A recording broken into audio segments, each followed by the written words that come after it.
내가 그날 밤 아이를 2번 받아 안았다는 걸 유만석은 죽을 때까지 몰랐겠지요. 한겨울 약방 한 칸, 늙은 노파가 추격대장의 눈을 정면으로 바라보며 그 말을 내뱉었습니다. 추격대장의 손이 허리춤 칼자루 위에서 멈추었습니다. 유만석은 이 사내의 아버지였습니다. 그런데 이 노파가 등 뒤에 숨긴 아이에게는 그 자리에 있던 누구도 끝내 몰랐던 비밀이 하나 있었습니다. 이야기를 시작하기 전에 구독과 좋아요를 눌러주시면 여러분께 복이 가득 찾아올 것입니다.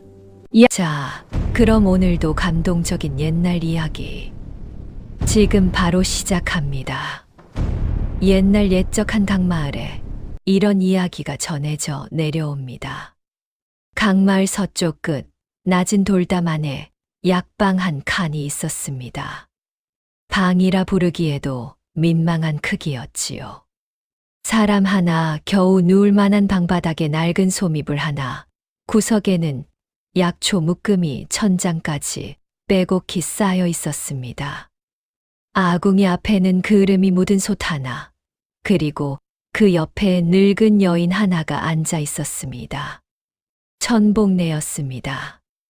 68의 나이였지만 허리는 곧았습니다.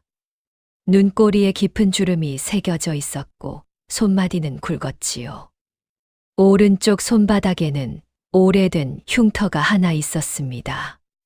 칼에 베인 자국이었는데 어떻게 생긴 것인지는 복내의 자신만이 알고 있었습니다. 빛바랜 쪽빛 저고리에 무명 치마를 걸친 차림이었고 허리에는 낡은 약주머니 하나가 달려 있었습니다. 겨울이 깊어지면 처마 끝에 고드름이 달렸습니다. 복내는 그것을 긴 나무 막대로 쳐서 떨어뜨리고 솥에 넣어 녹여 물로 썼습니다. 장작이 떨어지면 뒷산에 올라 직접 해왔지요. 마을 사람들은 저 할머니가 어떻게 겨울을 나는지 신기하게 여겼지만 도와주러 가는 사람은 많지 않았습니다. 복내가 도움을 받으려 하지 않았으니까요. 복내는 이 마을에서 그저 약초 캐는 늙은이로 통했습니다. 20해 동안 그렇게 살아왔으니까요. 아픈 사람이 오면 약을 지어주었고 값을 받을 때도 있었고 못 받을 때도 있었습니다. 마을 사람들은 복내가 어디서 왔는지 몰랐습니다. 묻지도 않았지요. 외진 강마을에 흘러드는 사람은 대개 사연이 있는 법이고 사연 있는 사람을 굳이 건드릴 이유가 없다는 것을 마을 사람들은 경험으로 알고 있었습니다. 그날 아침도 복내는 아궁이 앞에 앉아 약초를 손질하고 있었습니다. 새벽부터 뒷산에 올라캐온 것들이었지요. 손이 빠르고 정확했습니다. 수십 년을 다루어온 손이었으니까요. 복내는 약초를 고르면서도 눈은 먼 곳을 보고 있었습니다. 그때 나루터 쪽에서 발소리가 들려왔습니다. 막쇠였습니다. 45의 나루터 사공으로 어깨가 넓고 키가 큰 사내였지요. 항상 웃는 눈이 특징이었습니다. 복내가 이 마을에 처음 왔을 때부터 10년을 함께 지낸 사람이었습니다. 복내가 약초를 팔 때 배로 날라주었고 마을 소식을 전해주었습니다. 별말이 없는 사내였지만 필요한 것은 다 해주었지요. 막쇠가 처마 밑에 서서 안으로 고개를 들이밀었습니다. 할머니, 아침은 드셨소? 복내가 약초에서 눈을 떼지 않은 채 대답했습니다. 먹었다. 막쇠가 처마 기둥에 등을 기대며 잠시 복내를 바라보았습니다. 아침 햇살이 복내의 옆 얼굴에 비치고 있었습니다. 주름진 얼굴이었지만 어딘가 평온해 보이지 않았습니다. 막쇠는 그것을 오랫동안 느껴왔습니다. 복내의 평온함은 체념에서 오는 것이었고 체념에는 이유가 있었습니다. 다만 막쇠는 그 이유를 물어본 적이 없었지요. 그날은 물어보았습니다. 할머니. 복례가 고개를 들었습니다. 왜 이리 사십니까? 복례의 손이 잠깐 멈추었습니다. 막쇠가 말을 이었습니다. 20해를 여기서 보셨잖소. 아는 사람도 없고 찾아오는 사람도 없고 겨울이면 저 혼자 아궁이 앞에 앉아 계시고 그게 힘드시지 않소. 복례가 다시 약초를 집어들었습니다. 잠시 후 짧게 대답했습니다. 갚을 빚이 있다. 막쇠가 고개를 갸웃했습니다. 빚이요? 누구한테요? 복례가 대답하지 않았습니다. 막쇠도 더 묻지 않았습니다. 두 사람 사이에 잠시 침묵이 흘렀습니다. 처마 끝에서 바람이 불어왔지요. 복례의 약주머니가 살짝 흔들렸습니다. 막쇠가 떠나고 나서 복례는 오랫동안 아궁이 불을 바라보았습니다. 갚을 빚이 있다. 그 말을 입 밖에 낸 것은 처음이었습니다. 20해 동안 마음속에만 품어온 말이었지요. 복례는 손바닥의 흉터를 천천히 쓸었습니다. 오른쪽 손바닥, 칼에 베인 자국. 30년 전에 생긴 것이었습니다. 30년. 복례는 눈을 감았습니다. 기억은 언제나 그날 밤으로 돌아갔습니다. 겨울밤이었고 눈이 내리고 있었습니다. 내의원 의녀로 부름을 받아 왕비 처소로 들어가던 그날 밤. 복례는 그날 밤 일을 한 번도 잊어본 적이 없었지요. 내의원의 첫 발을 들인 것은 16살 때였습니다. 약초를 다루는 솜씨가 남달랐고 손이 정확했습니다. 선배 의녀들이 하나씩 가르쳐 주었고 복례는 하나를 배우면 둘을 알았습니다. 20이 넘어서부터는 왕비 처소에 드나들 수 있는 의녀가 되었지요.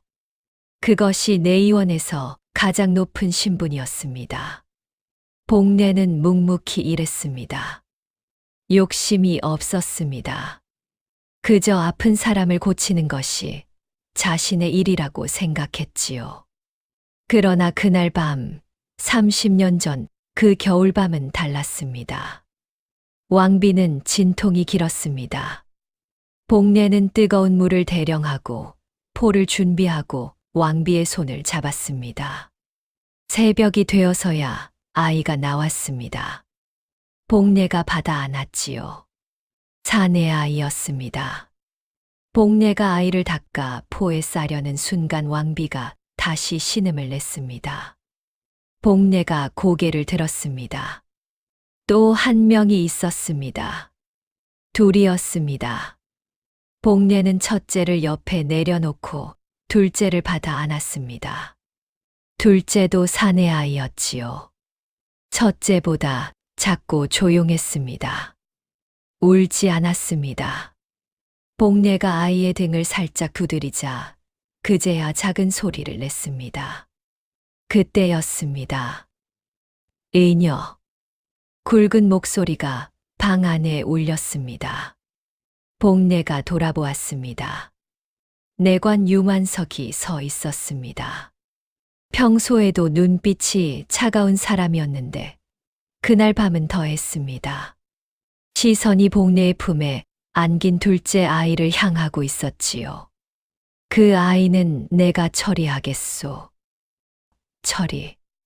복례는 그 말을 듣는 순간 손에 힘이 들어갔습니다. 처리라 하심은 쌍둥이가 태어나면 나라의 흉조라 했소. 위에서 이미 결정이 났소. 둘째는 없애야 하오. 왕비는 이미 기진해 있었습니다. 아무것도 들리지 않는 상태였지요. 복례는 품속 아이를 내려다보았습니다. 아이가 복례의 저고리를 작은 손으로 쥐고 있었습니다. 힘이 없는 손이었지만 놓지 않았습니다. 복례는 그 손을 보았습니다. 그리고 결정했습니다. 복례는 아이를 내주지 않았습니다.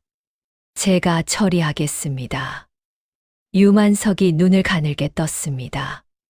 복례가 자리에서 일어났습니다. 포에 싼 아이를 품에 꼭 안고 방을 나섰습니다. 유만석이 따라왔지요. 복례는 걸음을 멈추지 않았습니다. 복도를 돌아 뒷곁으로 향하는 척하다가 방향을 틀었습니다. 그리고 믿을 수 있는 젊은 내관 하나를 찾아가 아이를 맡겼습니다. 모두 숨 쉬는 것보다 빠른 사이에 벌어진 일이었지요. 유만석이 복례를 붙잡은 것은 그 직후였습니다. 복례의 오른손을 비틀었고 손이 칼날에 스쳤습니다. 뜨거웠습니다. 그리고 다음날 복례는 궁에서 쫓겨났습니다.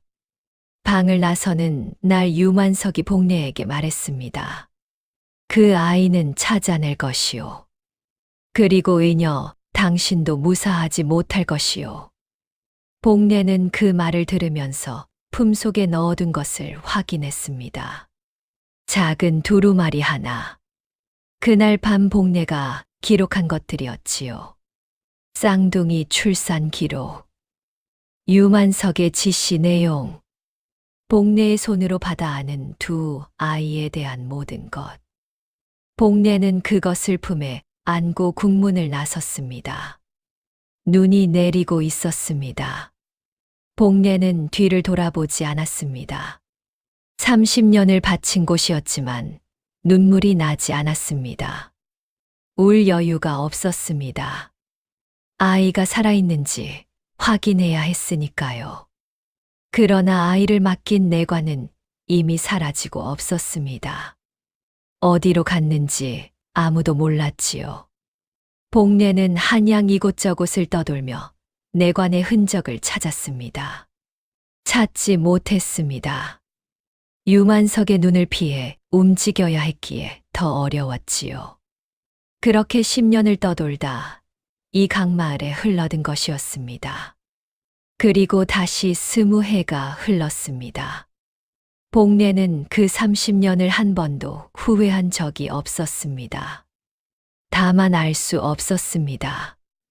아이가 살아있는지, 그 아이가 어떻게 자랐는지, 복례가 그날 내린 결정이 옳았는지, 복례는 그것이 알고 싶었습니다. 죽기 전에 한 번만. 그것이 갚을 빚의 정체였습니다. 돈이 아니었습니다. 목숨도 아니었습니다. 복례는 내의원에서 30년을 일하면서 궁 안에서 흘러다니는 말들을 들었습니다. 의녀는 말이 없어야 했고 눈에 띄어서는 안 되었지요. 그래서 오히려 더 많은 것을 보았습니다. 반정을 준비하는 세력이 있다는 것. 그 세력이 선왕을 끌어내리기 위해 얼마나 오랫동안 안에서부터 썩어 들어갔는지. 유만석이 둘째 왕손을 없애려 한 것도 그 준비의 일부였습니다. 왕손이 둘이면 반정 후 정통성 시비가 생길 것을 미리 막으려 한 것이었지요. 복례는 그것을 알면서도 막을 힘이 없었습니다. 그저 아이 하나를 품고 도망치는 것이 전부였지요. 그러나 복례는 생각했습니다. 이 아이가 살아있는 한 그날의 진실도 살아있습니다. 반정이 어떻게 이루어졌는지, 선왕이 왜 시해당했는지, 유만석 같은 자들이 무엇을 감추었는지, 그 모든 것의 증인이 이 아이였습니다. 아이가 살아있어야 언젠가 그 진실이 세상에 나올 수 있었지요. 그것이 갚을 빚이었습니다. 선왕에게 진 빚. 그리고 이 아이가 살아서 반드시 이루어야 할 것에 대한 빚. 아궁이 불이 탁 소리를 내며 타올랐습니다. 복례가 눈을 떴습니다. 유만석은 죽었다는 소문을 들었습니다. 반정이 일어나기 직전 병으로 죽었다고 했지요. 복례는 그 소식을 들었을 때 아무것도 느끼지 않았습니다. 원한도 안도도 아니었습니다. 그저 한 가지를 생각했지요. 저 사람은 죽을 때까지 몰랐을 것이다. 그날 밤 복례가 아이를 2번 받아 안았다는 것을, 둘째가 살아있다는 것을, 그 둘째가 지금 이 세상 어딘가에서 숨 쉬고 있을 수 있다는 것을 유만석은 끝내 몰랐을 것입니다. 그것이 복례에게는 유일한 위안이었습니다. 다만 한 가지를 생각했습니다. 30년 전 복례의 손에서 떠나간 그 아이가 살아있는지 어떤지 복례는 알지 못했습니다. 믿었던 내관도 궁에서 사라진 지 오래였으니까요. 복례는 약주머니를 만졌습니다. 안쪽에 두루마리가 있었습니다. 30년을 품고 다닌 것이었지요. 갚을 빚이 있다. 복례는 다시 약초를 집어들었습니다. 손이 조용하고 느리게 움직였습니다. 그날 저녁 비가 내리기 시작했습니다. 빗소리가 굵어지고 있었습니다. 복례는 아궁이 불을 끄려다 멈추었습니다. 처마 끝에서 빗줄기가 굵어지는 소리가 들렸지요. 허리가 쑤시는 날이면 비가 온다는 것을 몸이 먼저 알았는데 역시나 맞았습니다. 복례는 아궁이 앞에 앉아 불꽃을 바라보았습니다. 이런 밤에는 잠이 잘 오지 않았습니다. 그때였습니다. 대문을 두드리는 소리가 들렸습니다. 한 번이 아니었지요. 급하고 약한 손이 문을 긁는 듯한 소리였습니다. 복례가 일어났습니다. 이 시각에 찾아오는 사람은 없었습니다. 약을 급하게 구하러 오는 사람도 있었지만 이런 빗소리 속에서 저 소리는 달랐습니다. 복례가 문을 열었을 때 젊은 사내 하나가 문틀에 기대어 있었습니다. 내관의 복식이었습니다. 관복도 군복도 아닌 내의원 아래 내관들이 입는 청회색 보였지요. 복례는 30년 만에 보는 것이었지만 한눈에 알아보았습니다. 사내의 어깨와 옆구리에 핏자국이 번져 있었습니다. 눈빛이 흐릿했고 숨이 가팠습니다. 사내의 품에 보자기가 있었습니다. 보자기에도 피가 묻어 있었습니다. 사내가 복례의 손을 잡으며 입을 열었습니다. 의녀 어르신이시오? 복례가 고개를 끄덕였습니다. 사내의 눈에 안도의 빛이 스쳤습니다. 찾았소. 드디어 찾았소. 사내가 보자기를 복례의 팔에 얹었습니다. 무게가 느껴졌습니다. 아이였습니다. 복례가 보자기를 받아 안는 순간 사내의 몸이 기울었습니다. 복례가 한 손으로 사내를 붙잡았습니다. 사내가 힘겹게 입을 열었습니다. 제자, 저 아이옵니다. 부탁이요. 그 한마디를 남기고 사내의 손에서 힘이 빠졌습니다. 복례는 아이를 먼저 방 안으로 들였습니다. 보자기를 풀었지요. 7살쯤 되어 보이는 사내 아이였습니다. 볼이 차갑고 입술이 파랗게 질려 있었지만 숨은 붙어 있었습니다. 잠든 것인지 기절한 것인지 눈을 감고 있었습니다. 복례는 아이의 옷깃을 열었습니다. 안쪽에 금실로 수놓은 문양이 있었습니다. 복례가 손으로 문양을 더듬었습니다. 용이었습니다. 5발가락 용. 복례는 잠시 눈을 감았다가 떴습니다. 그리고 가위를 들었습니다. 칠밥을 하나하나 뜯었습니다. 자수를 떼어내어 아궁이에 넣었습니다. 냄새 없이 타들어갔지요. 흔적이 남아서는 안 되었습니다. 복례는 쓰러진 내관을 뒷마당, 장독대 뒤로 끌어다 거적을 덮었습니다. 핏자국이 남은 흙을 퍼서 강물에 버렸습니다. 새벽이 되어서야 방으로 돌아왔을 때 아이는 복례의 이불을 끌어안고 웅크려 자고 있었습니다. 세상에, 복례는 아이의 머리맡에 앉았습니다. 빗소리가 잦아들고 있었지요. 아이의 얼굴을 오래 바라보았습니다. 코가 오뚝하고 눈썹이 반듯했습니다. 이마가 넓었지요. 잠결에도 표정이 단호한 얼굴이었습니다. 복례는 아이의 왼쪽 발을 살짝 들었습니다. 발바닥을 보았습니다. 붉은 점이 있었습니다. 작고 선명한 점이었지요. 복례의 눈이 흔들렸습니다. 저 점을 복례는 알았습니다. 30년 전 그날 밤 두 아이를 차례로 받아 안으면서 복례는 두 아이의 발바닥을 모두 보았습니다. 두 아이 모두 왼쪽 발바닥에 그 점이 있었지요. 복례는 그것을 기록에 남겼습니다. 쌍둥이임을 증명하는 가장 확실한 표식이라고. 이 아이가 그 아이였습니다. 30년 전 복례가 유만석 몰래 빼돌린 그 아이. 복례가 갚으려 했던 빚의 당사자. 복례는 아이의 발을 내려놓았습니다. 아무 말도 하지 않았습니다. 다만 아이의 머리에 손을 얹었지요. 차가웠습니다. 복례는 손을 거두지 않았습니다. 잠시 뒤 아이가 눈을 떴습니다. 낯선 천장을 올려다보더니 천천히 복례를 바라보았습니다. 그리고 입을 열었습니다. 여기가 어디요?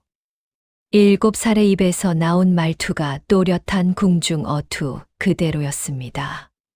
복례는 가슴이 철렁했습니다. 이 말투가 밖에서 들리면 하루도 못 버팁니다. 복례가 아이의 이마에 손을 얹으며 낮고 다정한 목소리로 말했습니다. 여기는 할매 집이다. 넌 오늘부터 할매 손자다.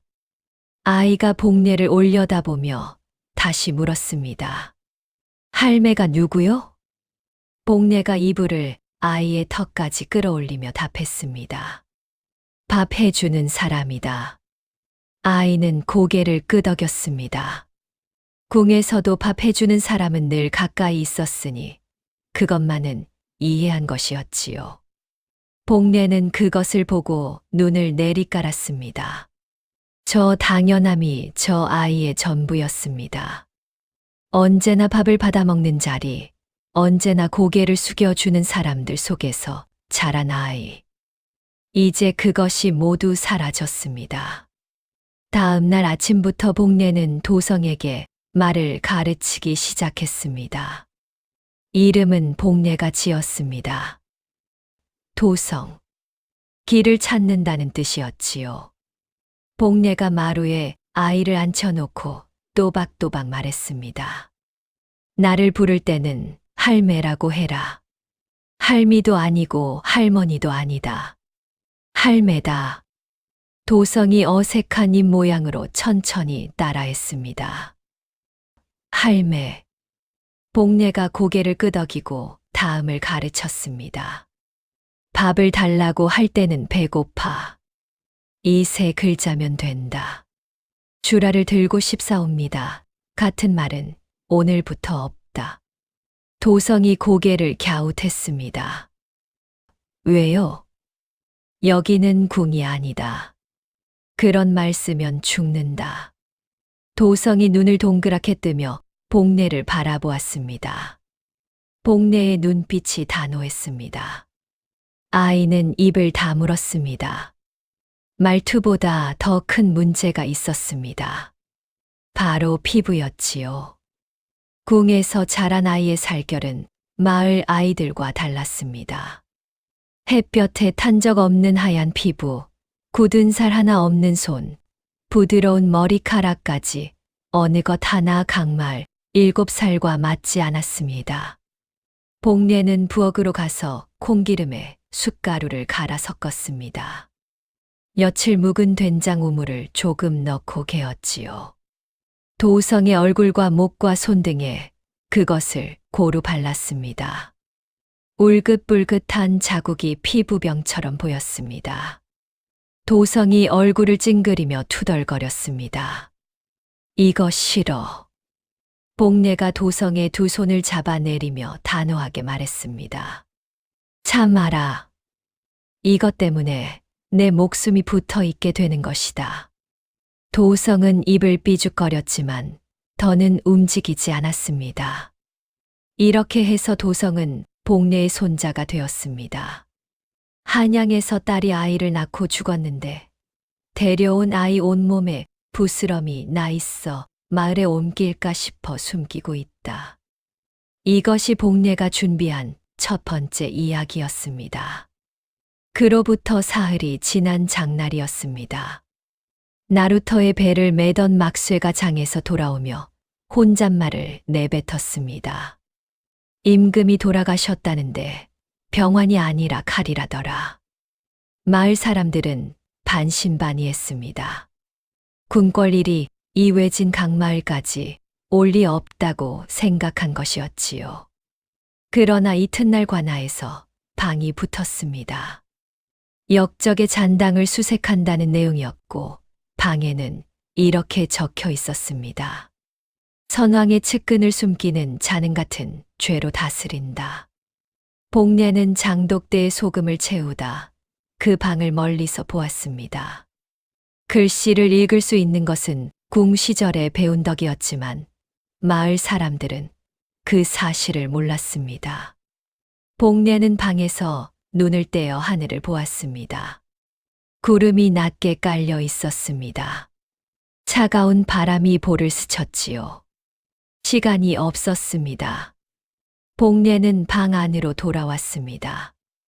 도성이 마루에 앉아 복례가 가르쳐 준 대로 코를 훌쩍이는 연습을 하고 있었습니다. 마을 아이들은 코를 훌쩍인다고 복례가 가르쳤지요. 도성은 그것이 왜 필요한지는 몰랐지만 할매가 시키는 것이라면 따랐습니다. 복례는 도성의 옆에 앉았습니다. 이 아이를 품는 순간 자신의 목숨도 끝날 수 있다는 것을 복례는 알고 있었습니다. 방이 붙었다는 것은 수색대가 온다는 뜻이었습니다. 수색대는 집집마다 들이닥쳐 사람 수를 세고 낯선 아이가 있으면 부모와 대조할 것입니다.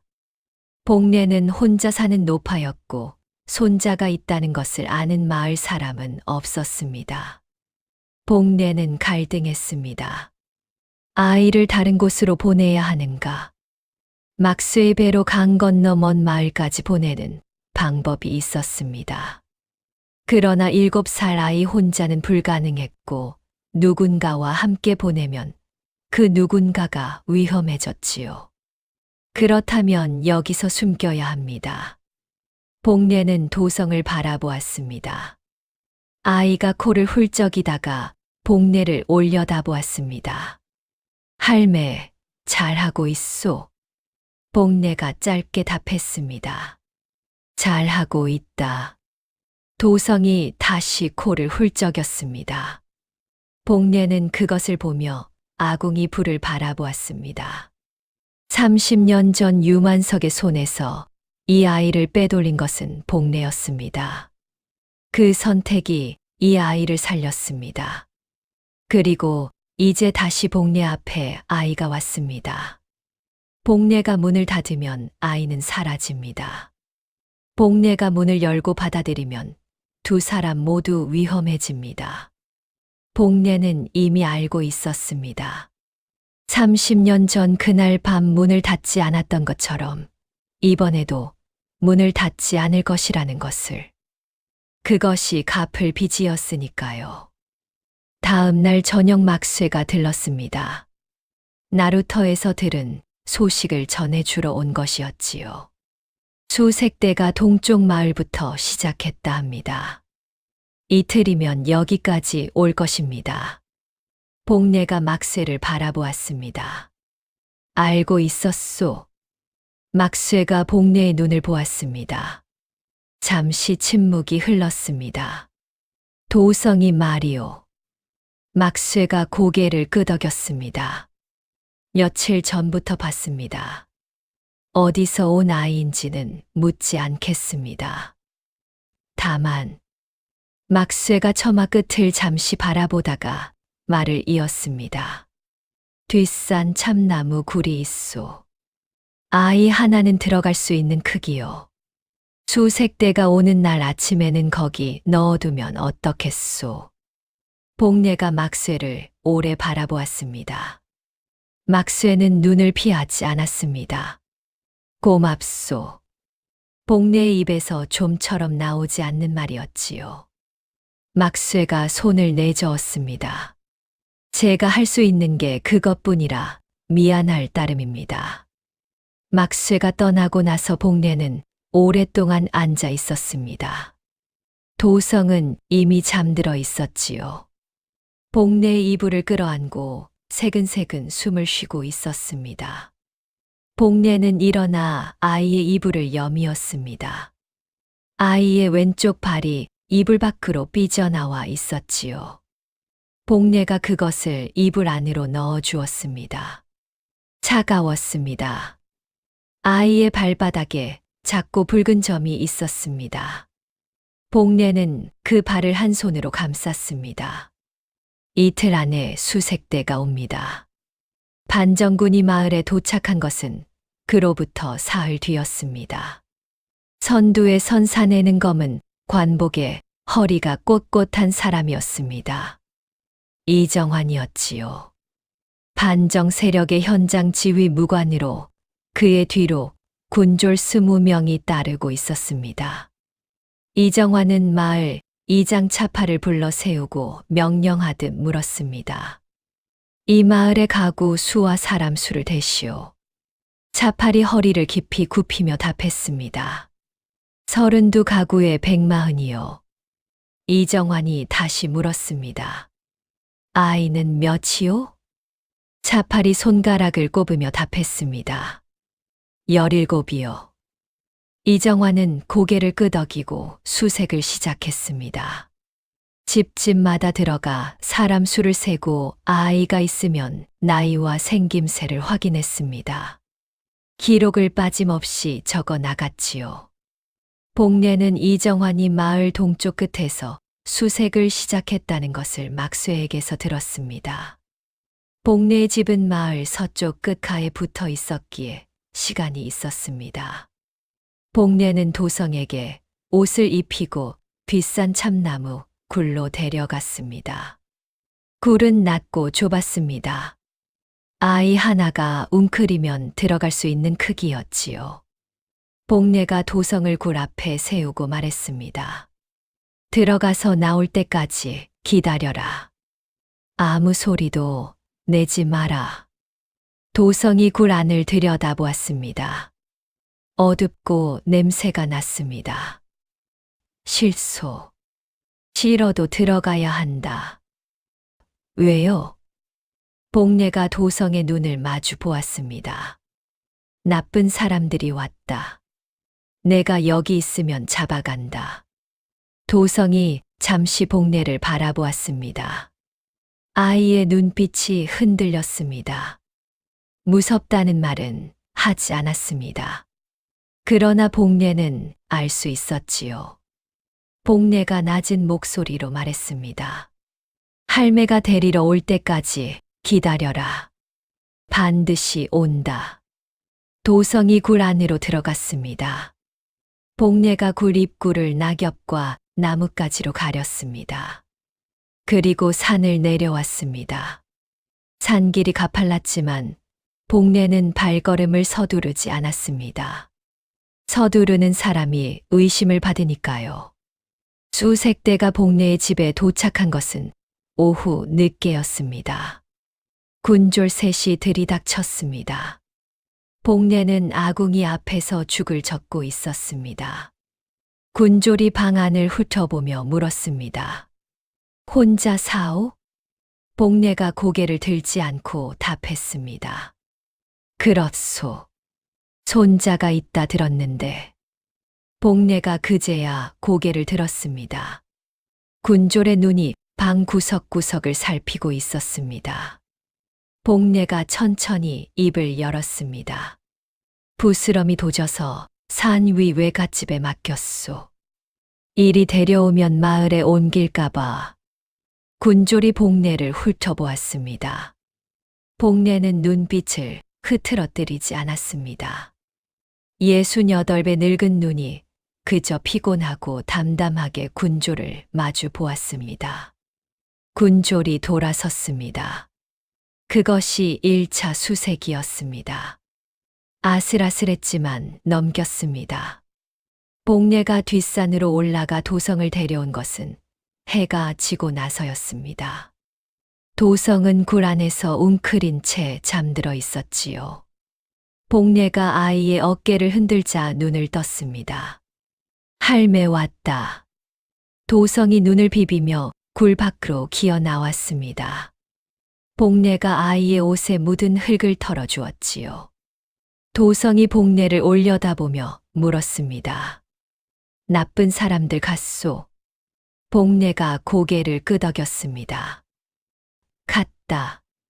도성이 복례의 손을 잡았습니다. 작고 차가운 손이었습니다. 복례는 그 손을 꼭 쥐었습니다.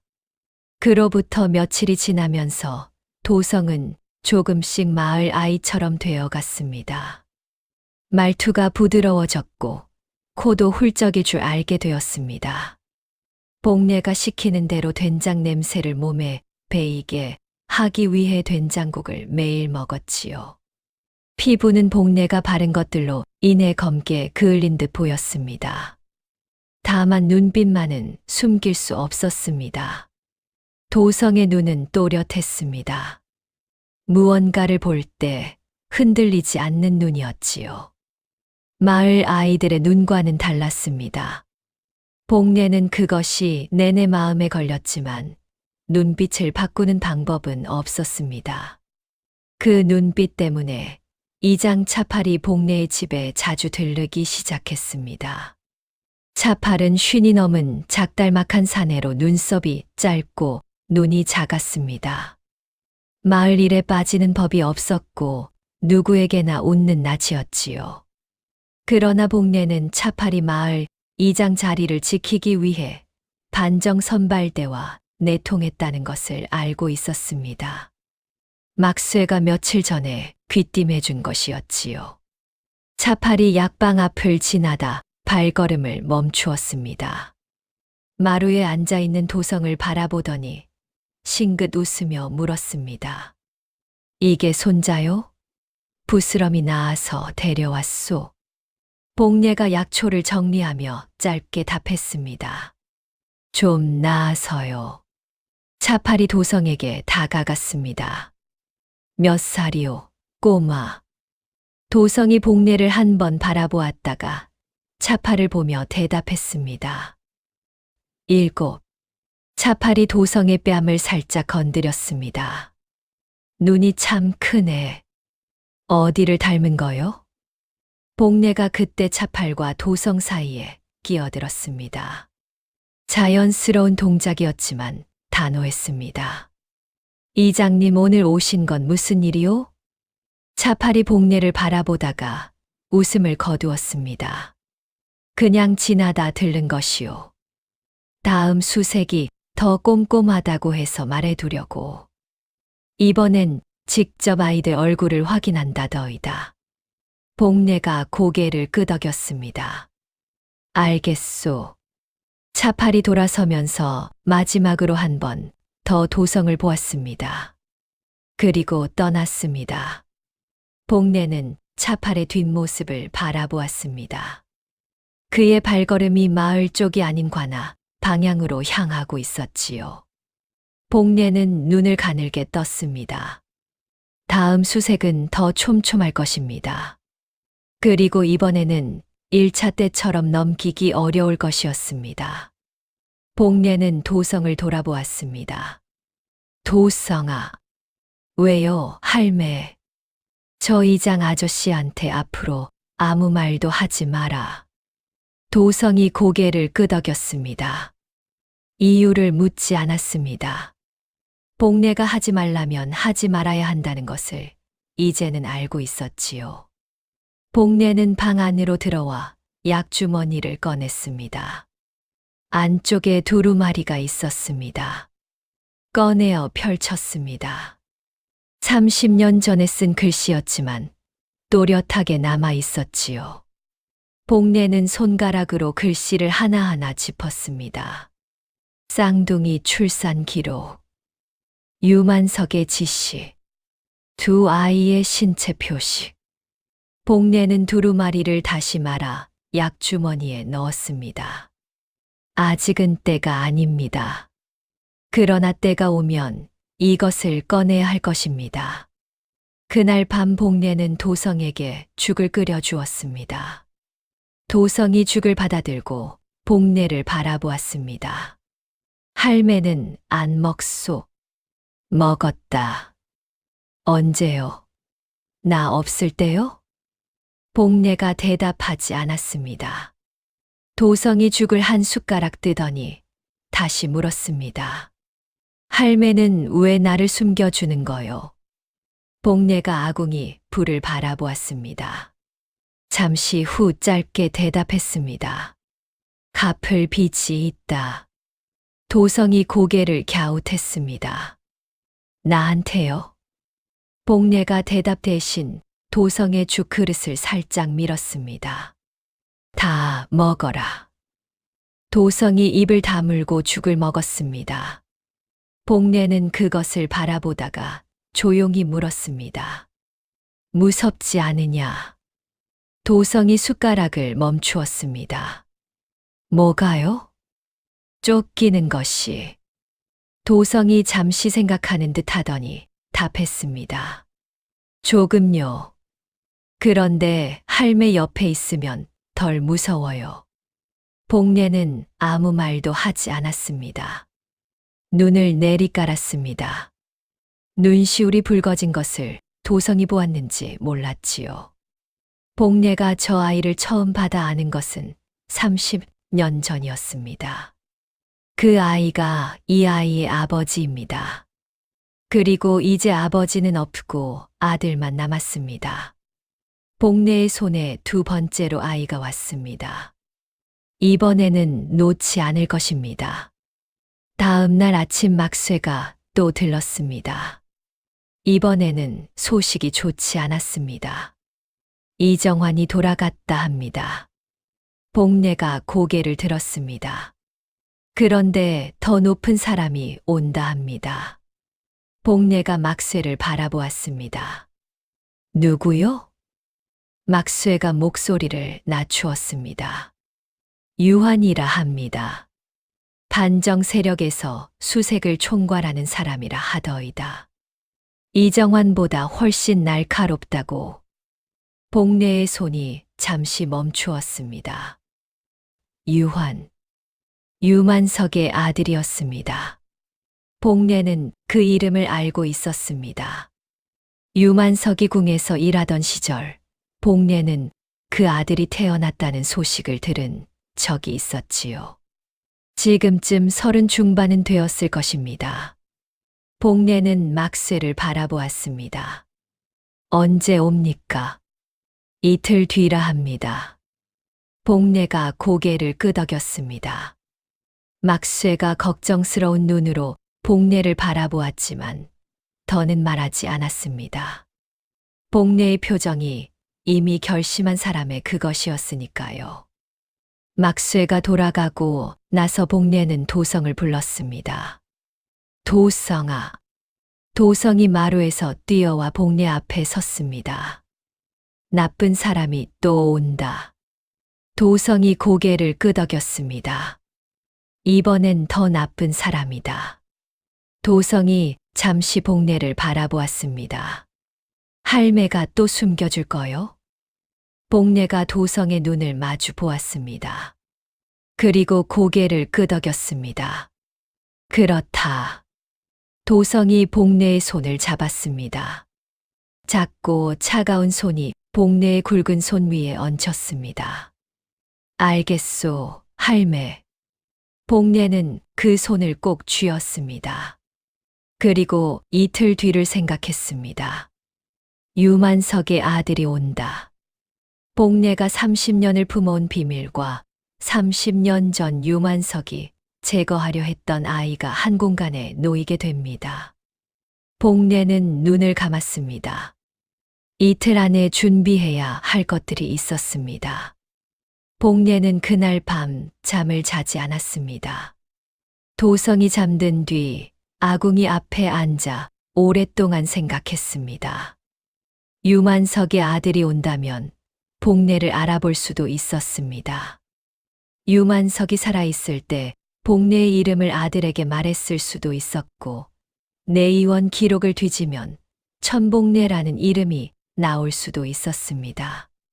그러나 복례의 얼굴을 본 사람은 30년 전에도 많지 않았습니다.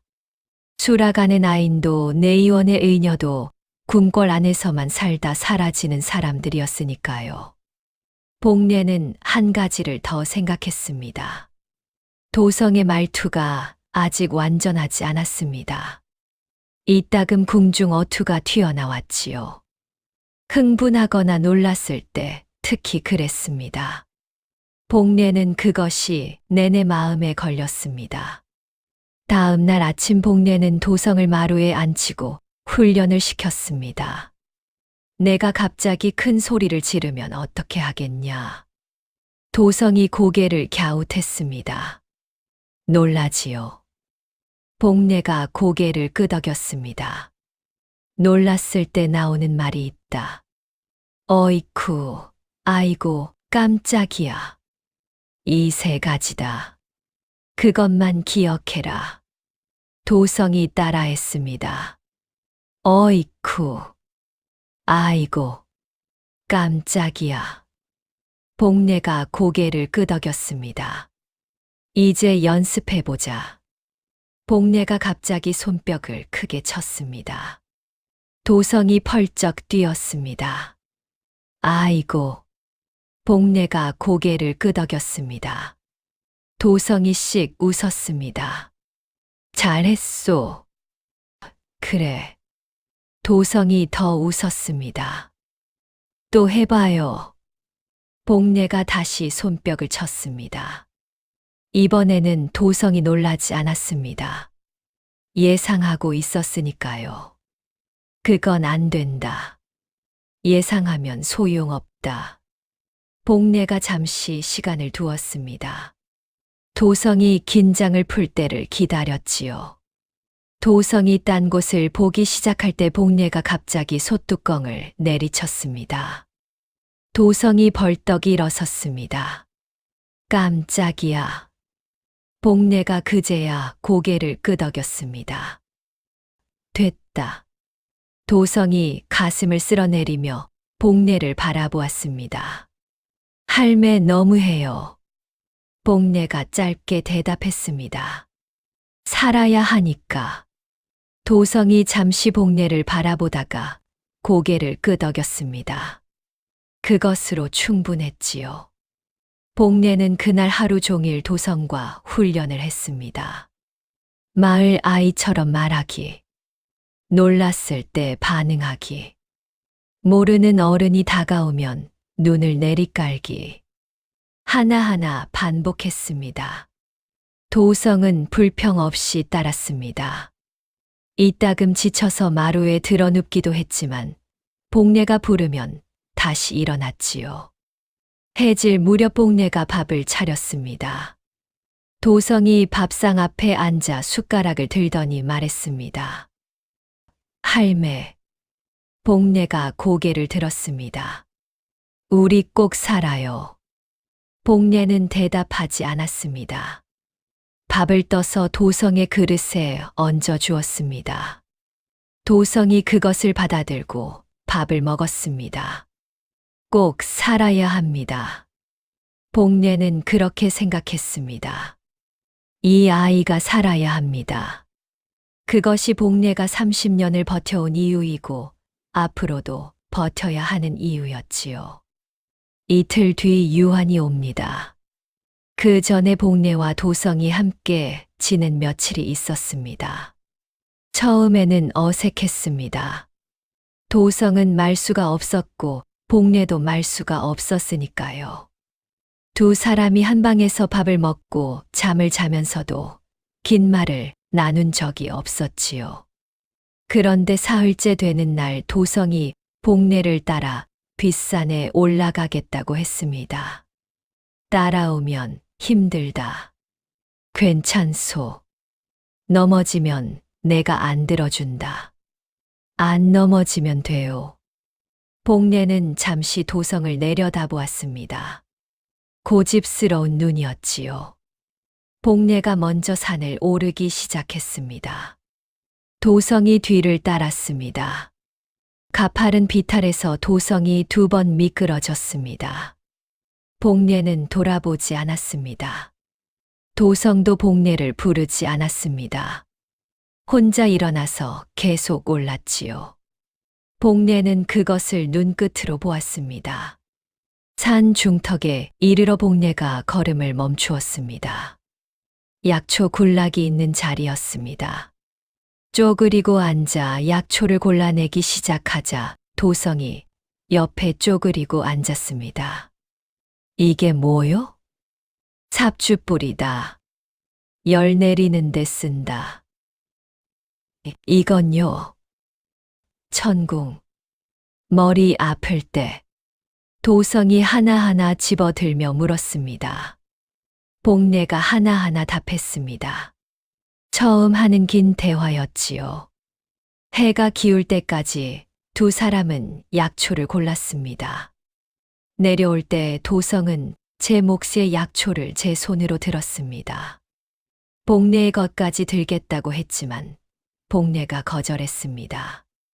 내 것만 들어라. 왜요? 제 짐은 제가 진다. 그것이 이 산에서 사는 법이다. 도성이 잠시 복례를 바라보다가 고개를 끄덕였습니다. 집으로 돌아오는 길에 도성이 복례의 손을 잡았습니다. 복례는 잡히는 대로 두었습니다. 그날 저녁 복례가 약초를 손질하는 것을 도성이 옆에서 거들었습니다. 시키지 않았는데 했습니다. 복례는 아무 말도 하지 않았습니다. 다만 도성의 손이 틀린 방향으로 가면 손을 잡아 바른 방향으로 돌려주었습니다. 그것이 2 사람이 나눈 방식이었습니다. 말이 아니라 손으로. 유한이 도착하기 하루 전 복례는 도성에게 마지막 교육을 시켰습니다. 약방 마루에 2 사람이 마주 앉았습니다. 복례가 먼저 말했습니다. 나쁜 사람이 오면 너는 아무 말도 하지 마라. 내가 말하는 것을 들어라. 도성이 고개를 끄덕였습니다. 뭔가 이상한 것을 보거나 무서운 것이 있어도 할매를 보지 마라. 땅을 봐라. 왜요? 눈빛이 너를 팔아넘긴다. 도성이 자신의 눈을 손으로 가리려다 멈추었습니다. 복례가 말을 이었습니다. 그리고 한 가지만 기억해라. 복례가 도성의 2 손을 잡았습니다. 할매는 언제나 내 편이다. 무슨 일이 있어도. 도성이 복례를 올려다보았습니다. 그 눈이 흔들렸습니다. 궁에서는 아무도 저 말을 해주지 않았습니다. 편을 든다는 것이 무엇인지 아이는 처음 배웠습니다. 도성이 복례의 손을 꼭 쥐었습니다. 알겠소, 할매. 복례는 손을 놓았습니다. 그리고 마지막으로 한 가지를 더 시켰습니다. 오늘 저녁은 마루에서 밥을 먹어라. 이웃들이 볼 수 있게. 도성이 고개를 갸웃했습니다. 왜요? 자연스러워야 한다. 숨는 아이는 눈에 띄지 않게 숨는 법이야. 도성이 알겠다고 고개를 끄덕였습니다. 그날 저녁 2 사람은 마루에 나란히 앉아 밥을 먹었습니다. 지나가던 마을 아이 셋이 도성을 힐끔거렸습니다. 도성은 그 아이들을 향해 코를 훌쩍였습니다. 복례가 가르쳐준 대로였지요. 아이들이 킥킥거리며 지나쳤습니다. 복례는 그것을 보며 밥 숟가락을 들었습니다.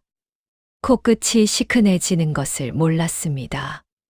다음 날 아침 유한이 왔습니다. 이정환과는 달랐습니다. 이정환이 소리로 위압했다면 유한은 침묵으로 눌렀습니다. 검은 관복에 허리에는 단검 하나, 이마에 칼자국 흉터가 있는 사내였지요. 각진 턱과 얇은 입술이 차가운 인상을 주었습니다. 군졸들이 유한의 뒤를 따랐지만 유한은 그들에게 명령을 내리는 법이 없었습니다.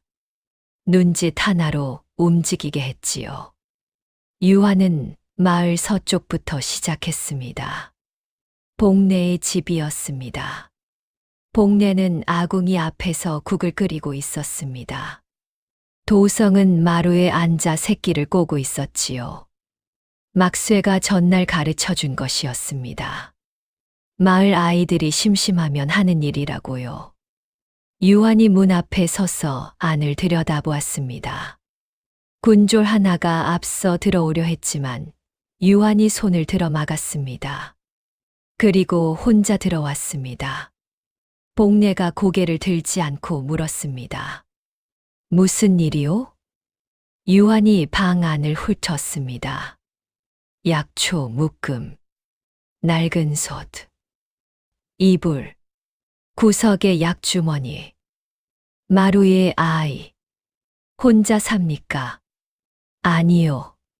손자가 있소. 유한의 시선이 도성에게 향했습니다. 도성은 새끼를 꼬면서 땅을 보고 있었습니다. 복내가 가르쳐 준 대로였지요. 아이 나이가 7이요. 유한이 도성 쪽으로 한 걸음 다가갔습니다. 복내는 국 젓는 손을 멈추지 않았습니다. 아이야. 도성이 천천히 고개를 들었습니다. 유한이 도성의 얼굴을 보았습니다. 복내는 등 뒤에서 유한의 표정을 볼 수 없었지만 잠시 침묵이 흐르는 것을 느꼈습니다. 유한이 낮은 목소리로 물었습니다. 이름이 뭐냐? 도성이 유한을 바라보았습니다. 또렷한 눈이었습니다. 유한의 눈빛이 어딘가 흔들리는 것 같았지요. 도성이 짧게 답했습니다. 도성이요. 어디서 왔냐? 한양이요. 복내가 그때 끼어들었습니다. 제 딸이 한양에서 아이를 낳다 죽었소. 부스럼이 있어서 여기 데려왔소이다. 마을에 옮길까봐 숨기고 있었소. 유한이 복내를 바라보았습니다. 복내는 그 눈을 정면으로 마주 보았습니다. 68배 눈이 흔들리지 않았습니다. 유한이 다시 도성을 보았습니다. 잠시 뒤 돌아섰습니다. 부스럼 났거든 관아에 신고하시오. 그리고 나갔습니다. 복내는 국 젓는 손이 떨리는 것을 느꼈습니다. 들키지 않으려고 천천히 젓는 신용을 계속했습니다. 도성이 복내를 바라보며 조용히 물었습니다. 저 사람이 나쁜 사람이요? 복내가 잠시 뒤 대답했습니다. 아직 모른다. 그것이 복내의 솔직한 대답이었습니다. 유한은 복내가 예상했던 것과 달랐습니다. 더 집요하거나 더 잔인할 것이라 생각했지요. 그런데 눈빛이 달랐습니다. 도성을 보는 그 눈빛이, 세상에 저 눈빛이, 복내는 그것이 무엇인지 알 수 없었습니다. 다만 가슴 한켠이 이상하게 조여드는 느낌이 들었지요. 그날 저녁 막쇠가 급히 들렀습니다. 얼굴이 굳어 있었습니다. 차팔이 움직였소. 복내가 고개를 들었습니다. 유한에게 뭔가 전한 모양이요. 무슨 말을 했는지는 모르겠지만 유한이 다시 이쪽으로 온다는 말을 들었소. 복내는 잠시 눈을 감았습니다. 차팔이 밀고 한 것입니다. 무엇을 밀고 했는지 복내는 알 수 없었습니다. 도우성의 눈빛을 이상하게 봤을 수도 있었고, 복례가 글을 읽을 줄 안다는 것을 눈치챘을 수도 있었습니다. 어쩌면 그저 의심이 가는 집을 고발하는 것으로 이장 자리를 지키려는 것일 수도 있었지요. 복례가 막쇠를 바라보았습니다. 언제 옵니까? 내일 아침이요. 복례가 고개를 끄덕였습니다. 알겠소. 막쇠가 더 말하려다 복례의 표정을 보고 입을 다물었습니다. 복례는 이미 다음을 생각하고 있었으니까요. 도성이 복례의 치마를 잡아당겼습니다. 할매, 밥 먹고 싶소. 복례가 아이를 내려다보았습니다. 그리고 작게 웃었습니다. 이 얼굴에 처음 짓는 웃음이었지요. 그래. 먹자. 두 사람은 아궁이 앞에 나란히 앉아 밥을 먹었습니다. 복례가 끓인 된장국에 보리밥이었습니다. 도성이 처음 이 집에 왔을 때는 된장국 냄새를 맡고 코를 찡그렸지요. 지금은 아무 말 없이 먹었습니다. 두 그릇을 비우고 나서 숟가락을 내려놓았습니다. 할매, 왜? 그 나쁜 사람, 내일 또 오면 어떻게 할 거요? 복례가 빈 그릇을 거두며 짧게 대답했습니다. 생각해 뒀다. 도성이 복례를 바라보았습니다. 무서워요? 복례가 잠시 손을 멈추었습니다. 조금. 처음 하는 말이었습니다. 30년을 혼자 살면서 무섭다는 말을 한 적이 없었지요. 도성이 그 말을 듣더니 복례의 팔에 제 팔을 기댔습니다. 작고 따뜻한 무게였습니다. 나도 조금 무서워요. 복례는 아무 말도 하지 않았습니다. 다만 도성의 머리에 손을 얹었습니다. 부드럽고 조용한 손이었지요. 두 사람은 그렇게 잠시 앉아 있었습니다. 아궁이 불이 조용히 타고 있었습니다. 복례는 도성이 잠든 뒤에 일어났습니다. 약주머니를 꺼내 두루마리를 펼쳤습니다. 불빛 아래서 글씨를 하나하나 읽었습니다. 30년 전에 쓴 글씨. 복례의 손으로 직접 기록한 것들이었지요. 쌍둥이 출산, 왕비의 날짜와 시각, 두 아이의 신체 표식 왼쪽 발바닥 붉은 점, 유만석이 둘째를 제거하라 지시한 내용, 그리고 복례가 둘째를 빼돌린 경위. 읽을 때마다 손이 떨렸습니다. 이것이 드러나면 복례의 목숨은 없습니다.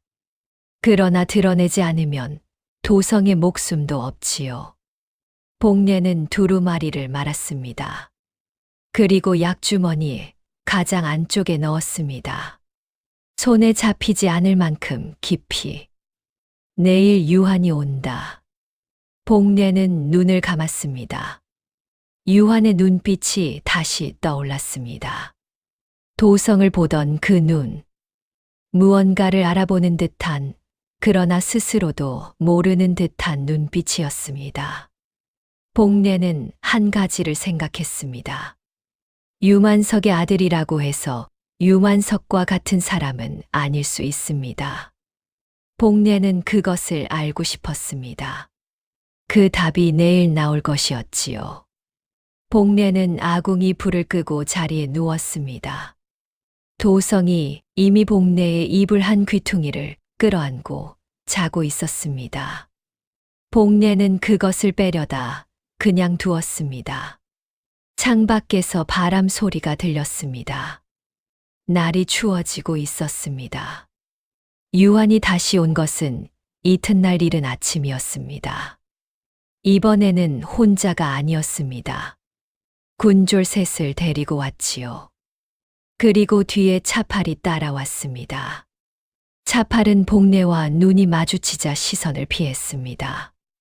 복례는 그것을 보는 순간 모든 것을 알았습니다. 차팔이 무언가를 일렀습니다. 그것이 무엇인지는 아직 몰랐지요. 유한이 문 안으로 들어서며 말했습니다. 어제 미처 확인 못한 것이 있소. 복례가 고개를 들었습니다.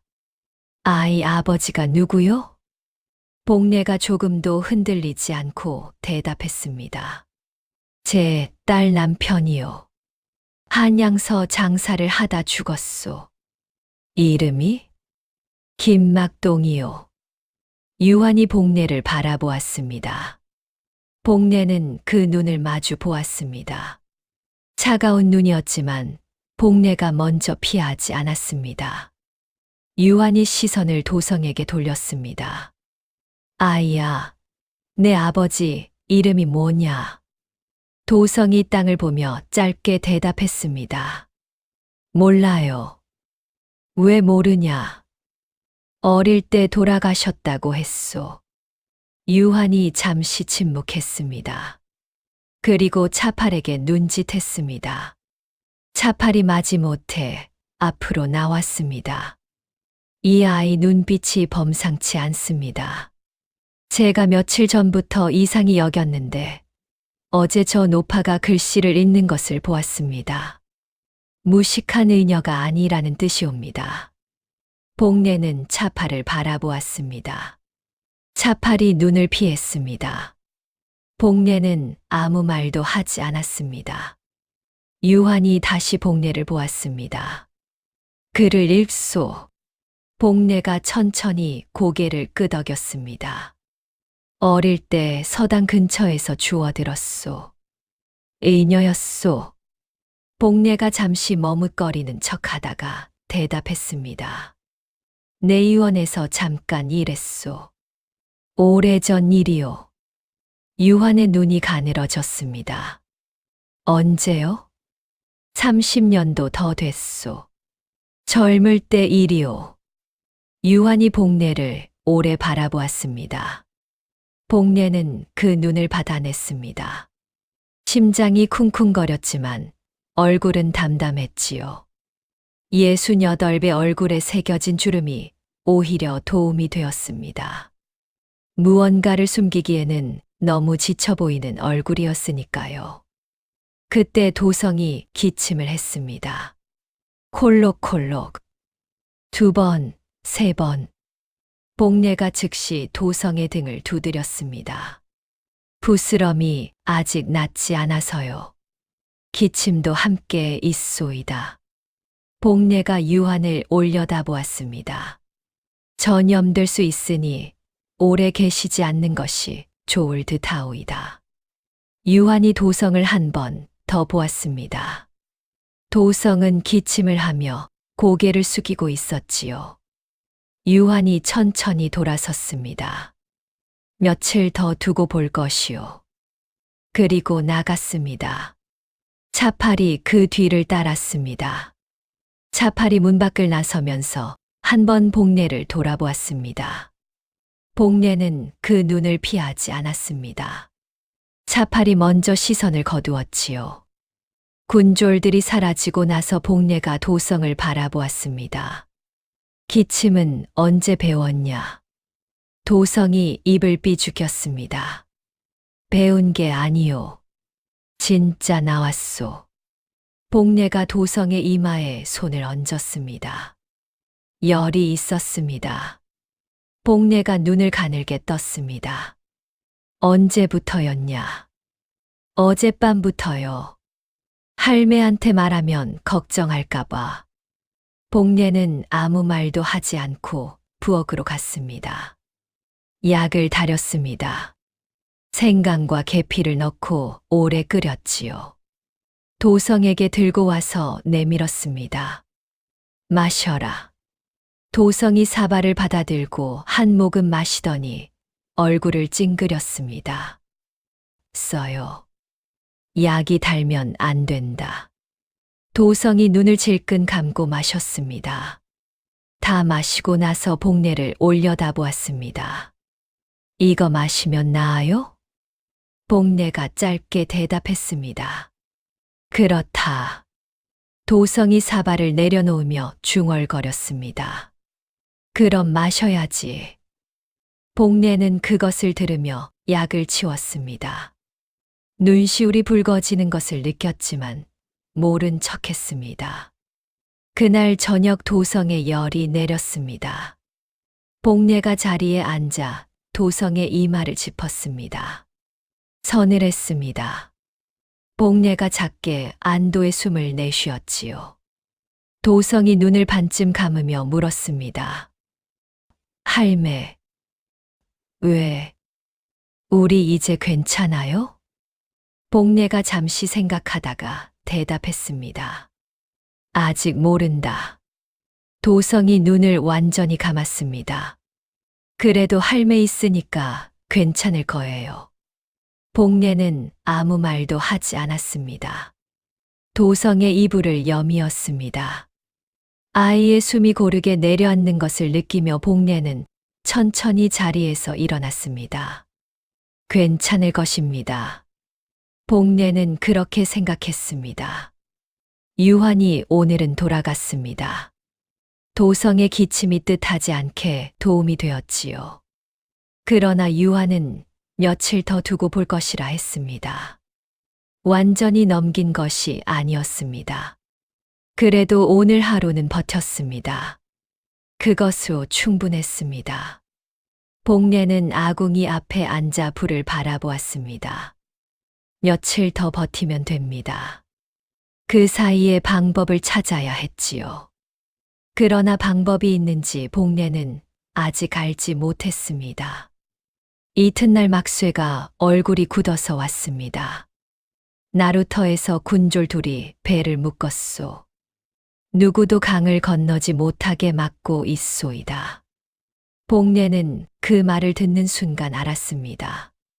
유한이 퇴로를 끄는 것이었습니다. 며칠 더 두고 보겠다는 말은 허락이 아니라 덫이었습니다. 그뿐이요? 막쇠가 목소리를 더 낮추었습니다. 유한이 차파를 관하로 불렀소.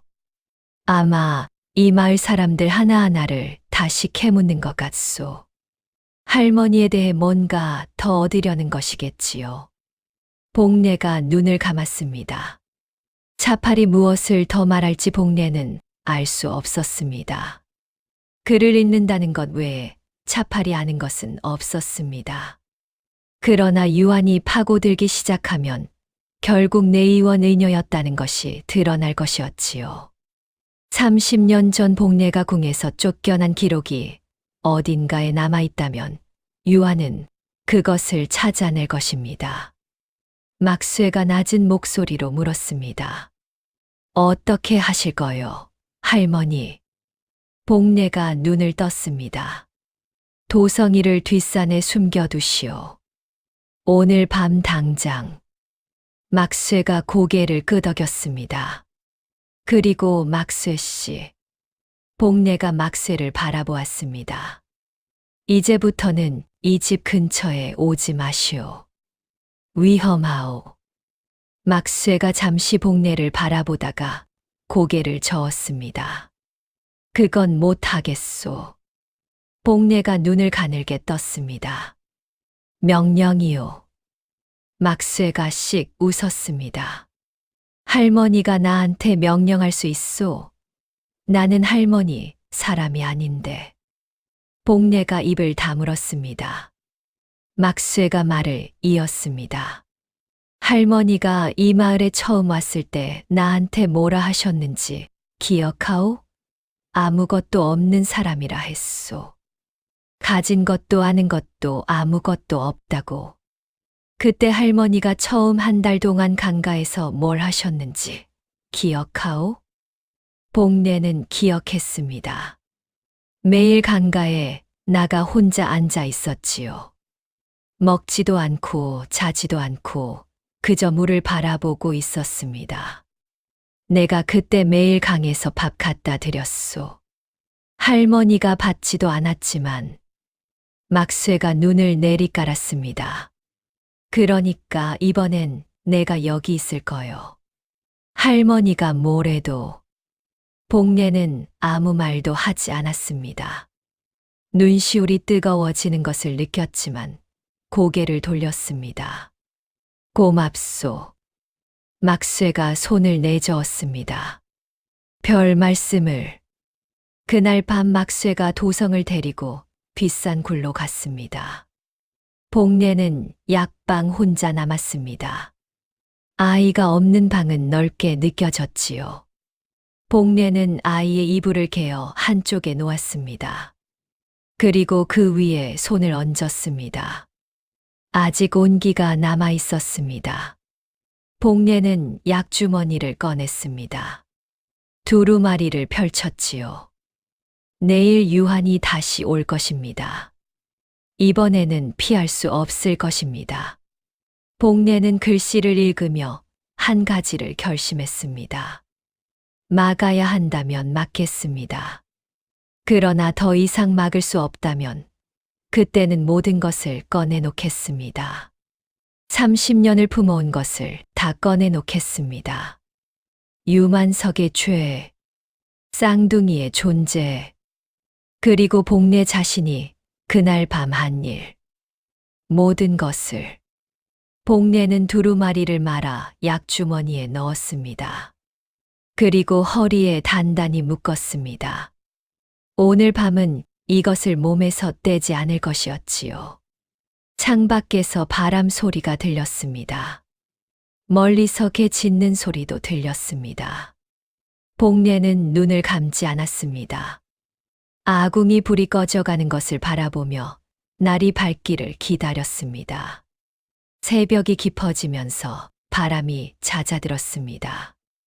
복례는 그때 뒷산 쪽에서 작은 소리를 들었습니다. 나뭇가지 부러지는 소리였지요. 한 번이 아니었습니다. 누군가 움직이는 소리였습니다. 복례는 천천히 일어났습니다.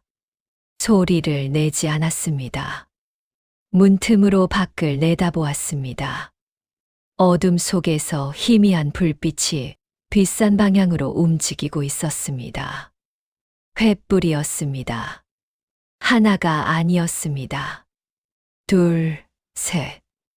군졸들이 뒷산을 수색하고 있었습니다. 복례는 몸이 굳었습니다. 막쇠가 도성을 데리고 뒷산에 있었지요.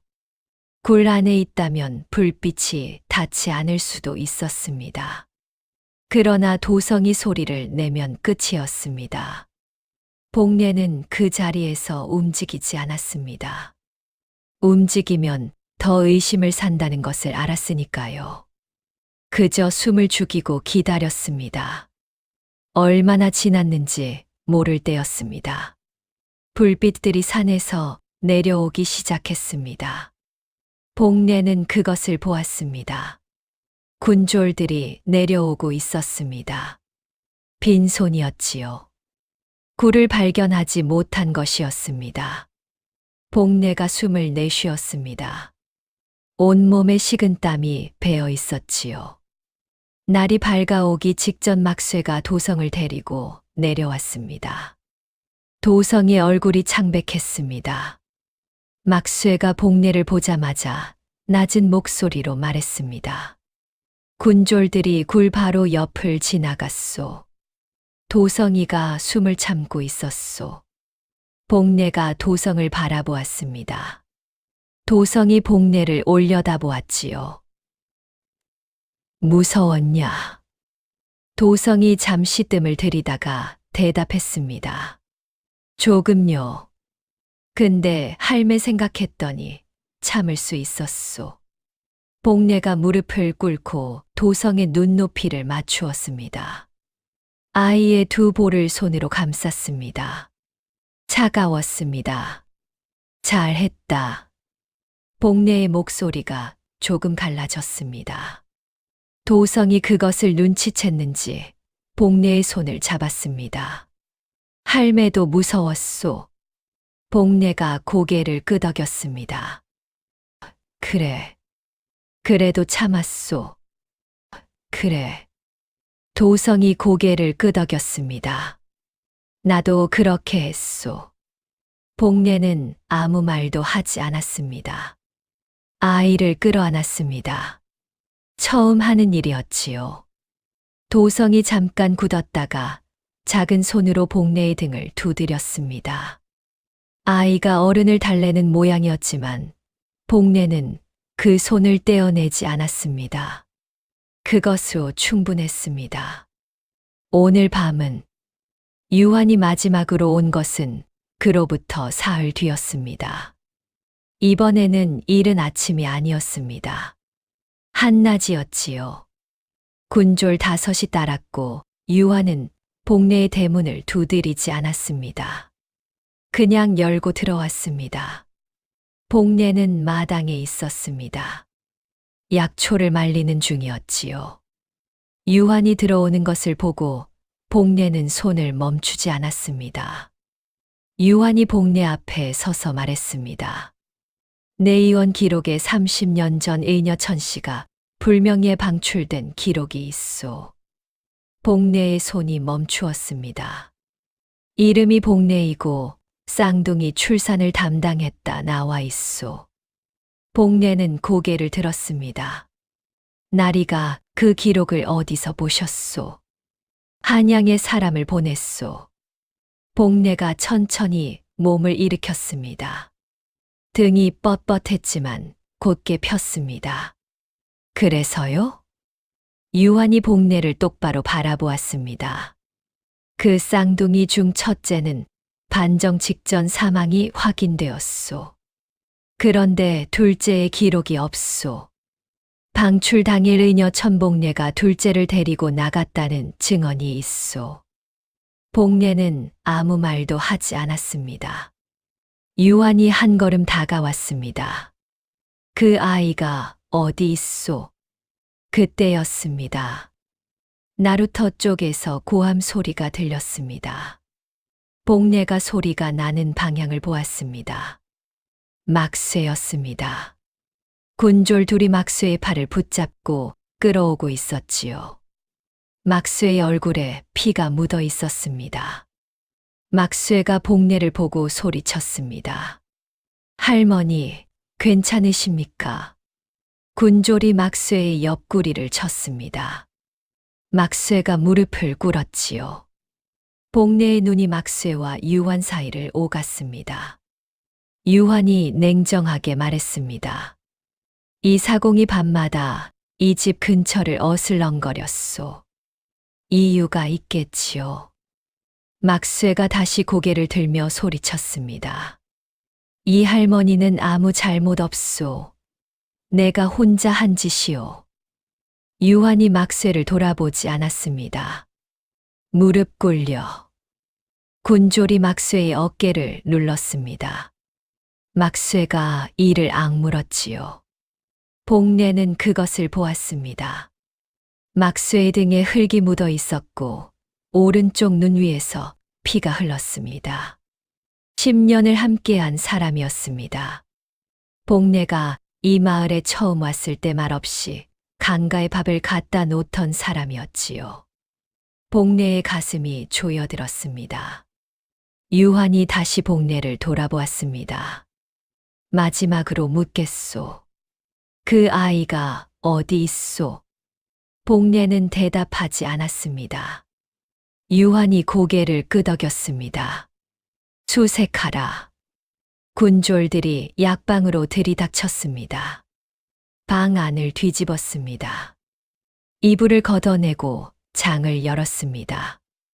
약초 더미를 쓸어냈습니다. 뒷곁으로 돌아갔습니다. 장독대를 들었습니다. 도성은 없었습니다. 뒷산 굴에 있었으니까요. 군졸 하나가 유한에게 보고했습니다. 없습니다. 유한이 복내를 바라보았습니다. 복내는 유한의 눈을 마주 보았습니다. 그때 뒷문 쪽에서 소리가 들렸습니다. 작은 발소리였습니다. 복내가 소리가 나는 쪽으로 고개를 돌렸습니다. 뒷문이 조금 열려 있었습니다. 그 틈 사이로 작은 얼굴이 보였습니다. 도성이었습니다. 막쇠의 고함 소리를 들었는지 굴에서 나온 것이었습니다. 아이의 눈이 복내를 찾고 있었지요. 복내와 눈이 마주치자 도성이 한 걸음 발을 들었습니다. 복내가 손을 들었습니다. 오지 말라는 신호였습니다. 그러나 이미 늦었습니다. 군조 하나가 소리쳤습니다. 저기 있습니다. 유한이 고개를 돌렸습니다. 도성이 뒷문 앞에 서 있었습니다. 흙이 묻은 얼굴, 헝클어진 머리, 겁에 질린 눈.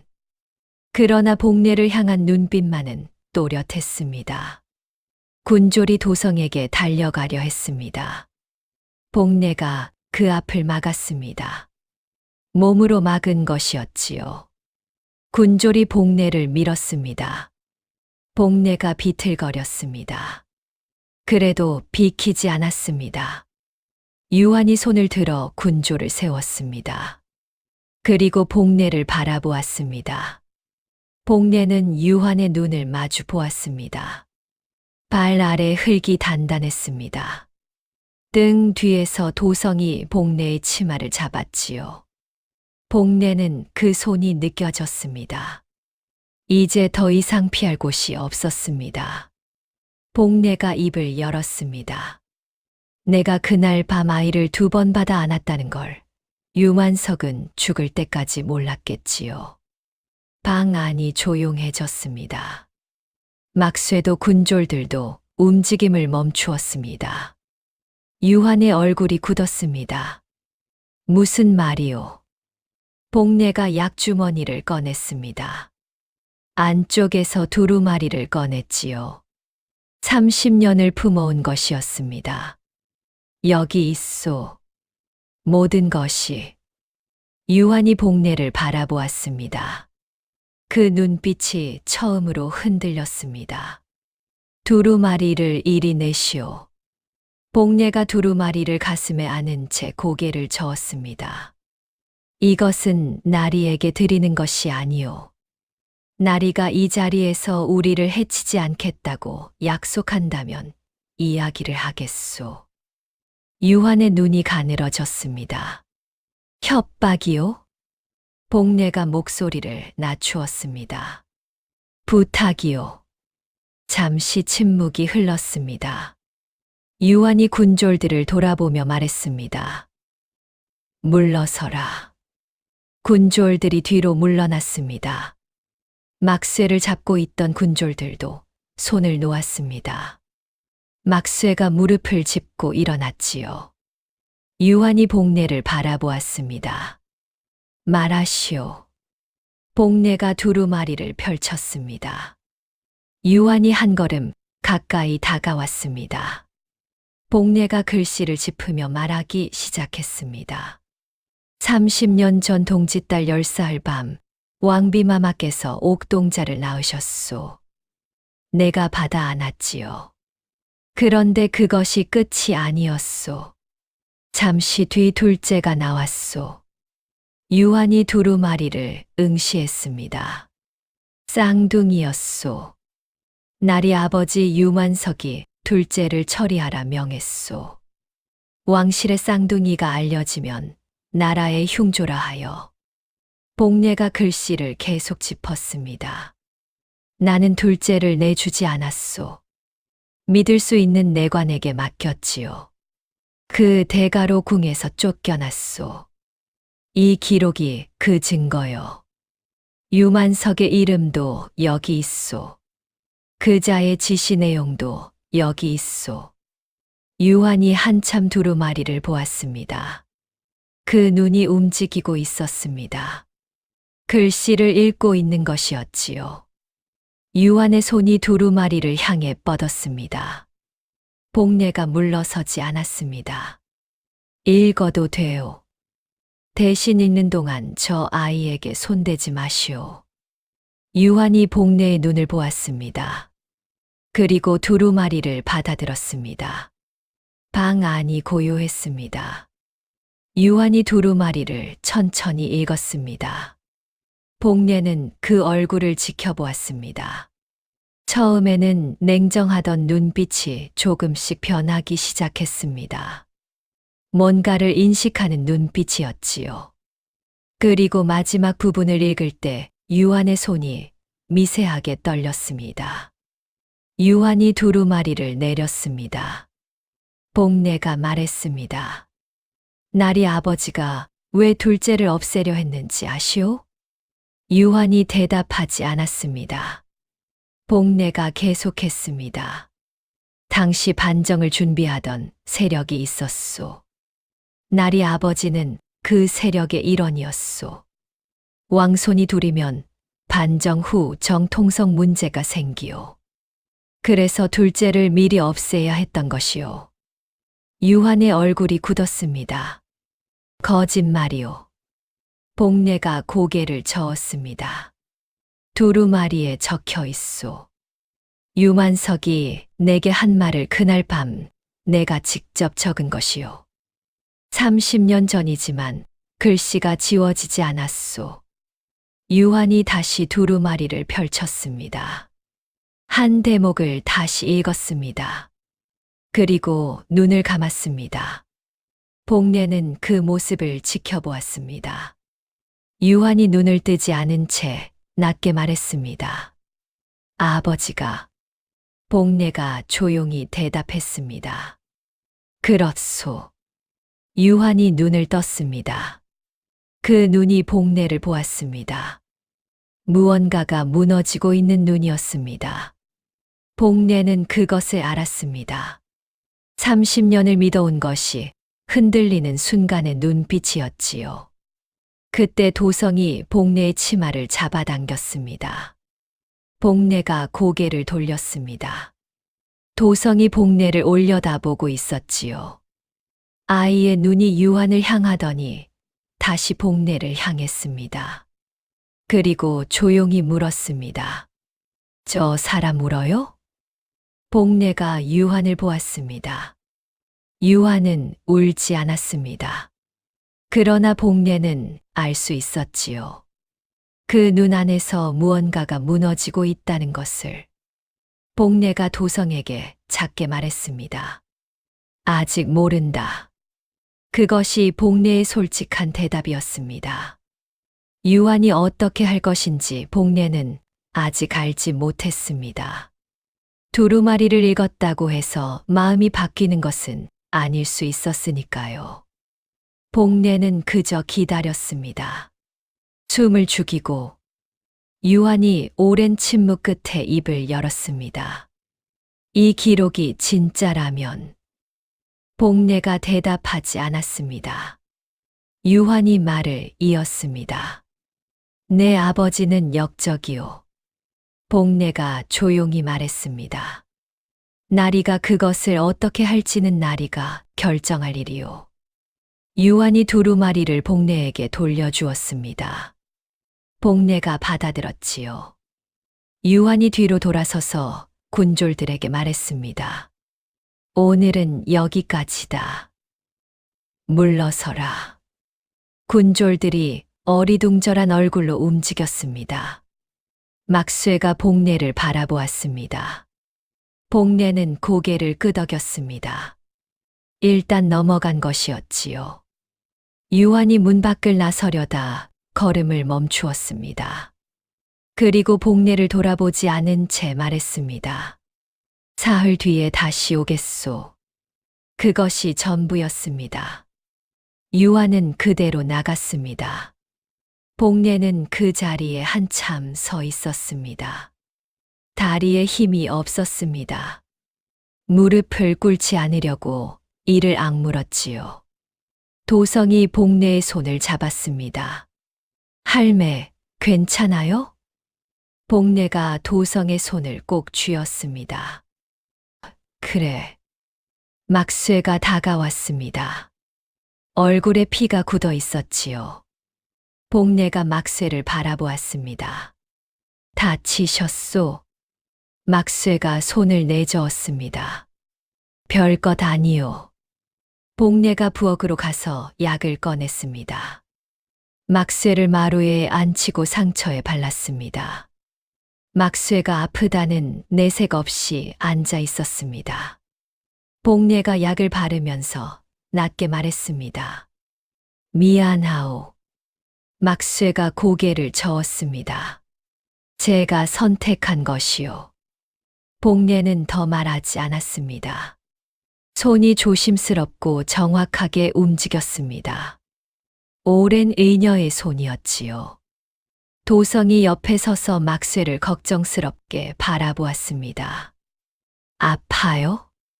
막쇠가 도성을 보며 눈을 웃었습니다. 안 아파. 도성이 고개를 갸웃했습니다.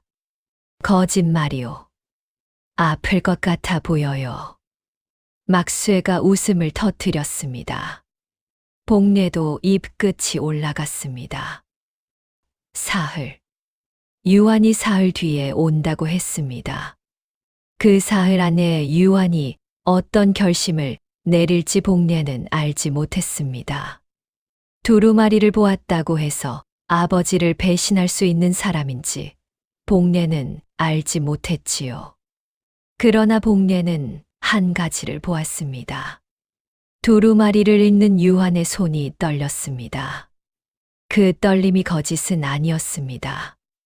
복례는 그것에 걸기로 했습니다. 달리 걸 것이 없었으니까요. 사흘이 지났습니다. 복례는 그 사흘 동안 잠을 거의 자지 않았습니다. 낮에는 약초를 손질했고 밤에는 아궁이 앞에 앉았지요. 도성은 곁에서 함께 잤습니다. 아이의 숨소리가 고른 것을 확인한 뒤에야 복례는 눈을 감았습니다. 사흘째 밤이었습니다. 복례는 품속에서 두루마리를 꺼냈습니다. 그리고 그 옆에서 다른 것을 하나 더 꺼냈습니다. 낡은 종이였습니다. 30년이 지났지만 글씨는 흐리지 않았지요. 주라간의 노고를 잊지 않겠노라. 선왕의 어필이었습니다. 복례가 궁에서 나오던 날 받은 것이었지요. 선왕은 그것을 썼을 때 복례가 자신의 아들을 살렸다는 것을 몰랐습니다. 복례의 손이 그 글씨 위에 얹혔습니다. 노고를 잊지 않겠다 하셨는데 복례가 눈을 감았습니다. 당신의 아드님이 지금 제 등 뒤에서 자고 있습니다. 살아 있습니다. 제가 지켰습니다. 이것이 제가 갚을 수 있는 전부입니다. 복례의 눈에서 눈물이 흘렀습니다. 30년 만에 처음 흘리는 눈물이었지요. 소리 없이 볼을 타고 내려왔습니다. 복례는 한참 그렇게 앉아 있었습니다. 그리고 눈물을 닦았습니다. 손등으로 조용히 닦았지요. 내일 유한이 옵니다. 복례는 두 종이를 모두 약주머니에 넣었습니다. 그리고 눈을 들어 도성을 바라보았습니다. 아이는 자고 있었습니다. 이불이 턱까지 올라와 있었고 오른쪽 볼에 보조개의 자국이 몇 개 남아 있었습니다.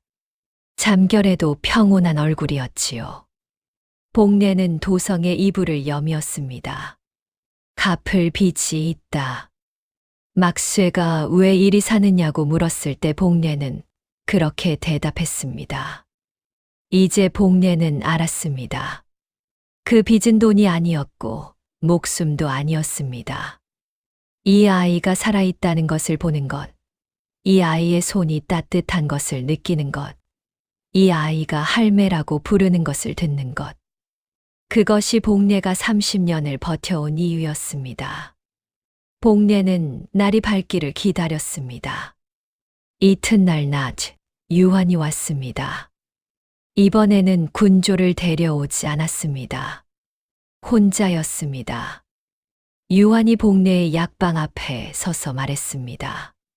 들어가도 되겠소. 복례가 문을 열었습니다. 두 사람이 방 안에 마주 앉았습니다.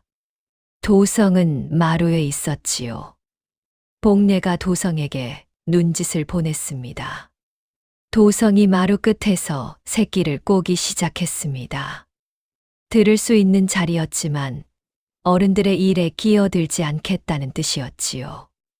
유한이 먼저 말했습니다. 사흘 동안 생각했소. 복내가 기다렸습니다. 그 두루마리가 진짜라면. 진짜요. 유한이 잠시 말을 잊지 못했습니다. 내 아버지가 처음부터 반정 세력의 사람이었다는 것이요. 복내가 고개를 끄덕였습니다. 그렇소. 나리 아버지는 나라를 지키는 사람이 아니었소. 나라를 뒤집으려는 쪽에 붙은 사람이었소. 그래서 왕손을 없애려 한 것이요. 유한의 턱이 굳었습니다. 복내가 계속했습니다. 나리는 그것을 몰랐을 것이요. 나리는 그저 아버지를 따른 것이고 반정이 옳다고 믿었을 것이요. 그 믿음을 내가 틀렸다고 하는 것이 아니요. 유한이 복내를 바라보았습니다. 그러면 무엇을 원하는 것이요? 복내가 도성을 바라보았습니다. 도성이 새끼를 꼬다 복내와 눈이 마주쳤습니다. 아이가 살짝 고개를 끄덕였습니다.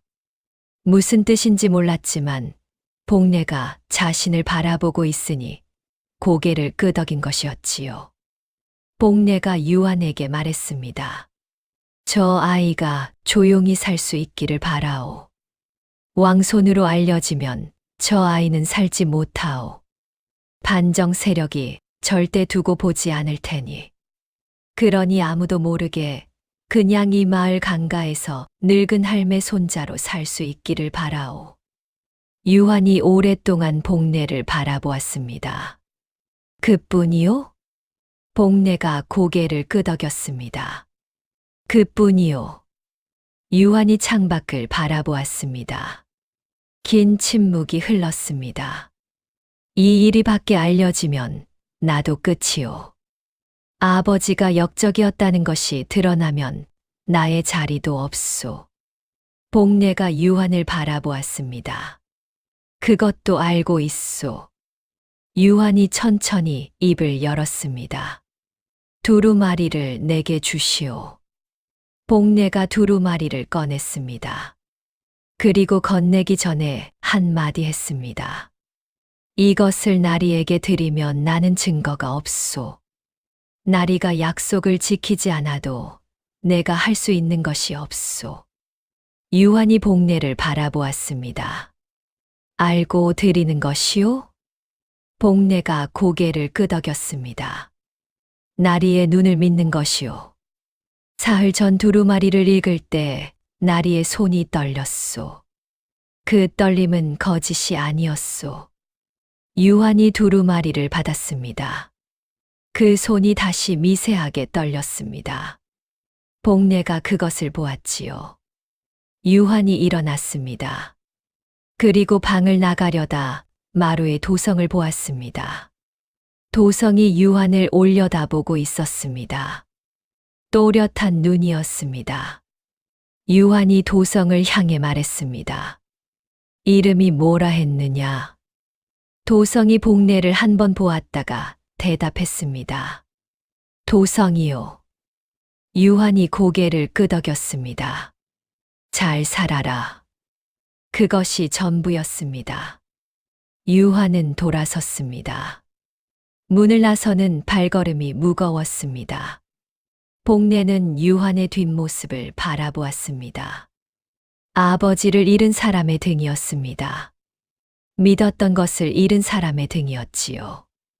복내는 그 등이 멀어지는 것을 끝까지 바라보았습니다. 봄이 왔습니다. 복내가 약방 마루에 앉아 약초를 손질하고 있을 때 도성이 뒷산에서 내려왔습니다. 손에 진달래 한 다발을 들고 있었지요. 복내 앞에 내밀었습니다. 복내가 꽃을 바라보았습니다. 왜? 도성이 당연하다는 듯 말했습니다. 할매 좋아하는 것 같아서요. 복내가 꽃을 받아들었습니다. 내가 언제 좋아한다 했냐? 말 안 해도 알아요. 뒷산 올라갈 때마다 진달래 많은 자리에서 항상 멈추잖아요.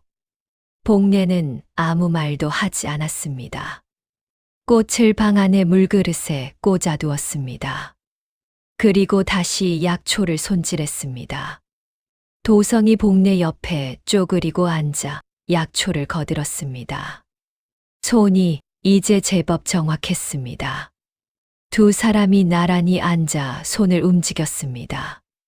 복례는 그 옆 얼굴을 살짝 보았습니다. 아이의 볼이 봄볕에 발그레했습니다. 귀티 나던 살결은 이제 흙빛이 되었습니다. 마을 아이와 다를 바 없었지요. 복례는 다시 약초로 눈을 내렸습니다. 갚을 빚이 있다. 막쇠가 왜 이리 사느냐고 물었을 때 복례는 그렇게 대답했습니다. 이제 그 빚은 다 갚았는지도 몰랐습니다. 아니, 갚은 것이 아닐 수도 있었습니다. 어쩌면 이 아이와 함께 앉아 약초를 손질하는 이 시간이 빚을 갚는 방식인지도 몰랐지요. 그것으로 충분했습니다. 그 후로도 유한의 소식이 간간히 들려왔습니다. 반정 세력 안에서 내부 고발이 있었다는 소문이었지요. 이정환이 한양에서 사라졌다는 이야기도 들렸습니다. 어찌 된 것인지 정확히 알 수는 없었지만 수색대가 강마을에 다시 오지 않는 것만은 확실했습니다. 막쇠는 여전히 나루터에서 배를 묶고 있었습니다. 얼굴의 흉터가 아물면서 오히려 더 인상이 좋아졌다고 마을 사람들이 말했지요. 막쇠는 그 말을 들을 때마다 손을 내저었습니다. 차팔은 이장 자리를 잃고 마을을 떠났습니다. 어디로 갔는지는 아무도 몰랐습니다.